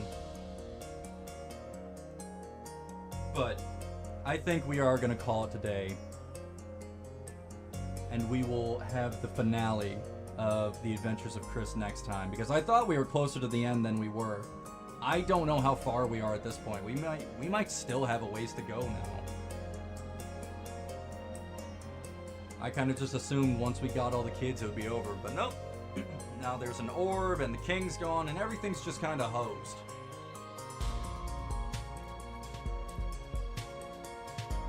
Yeah, we actually went a little bit overtime, about 20 minutes past. But with that, real quick, I want to remind everyone that there will not be any streams this weekend. Friday, Saturday, Sunday, no streams. Night, fan, chat, it's been fun. Good night, no username. Thank you so much for being here, as always. Everyone, we are going to call it a stream here. We will be back on Monday with the finale of Adventures of Chris. Thank you so much for being here. Thank you so much for continuing to support me and my channel. We will be back again on Monday from 5 to 8 p.m. Eastern Standard Time with the finale of Adventures of Chris. I hope to see you all again at another stream very soon. Shit, I forgot to do the plug. Real quick. I almost forgot, but I didn't.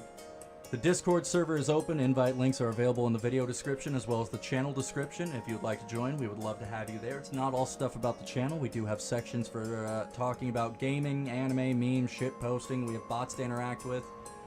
Like, whatever you're looking for, we have it.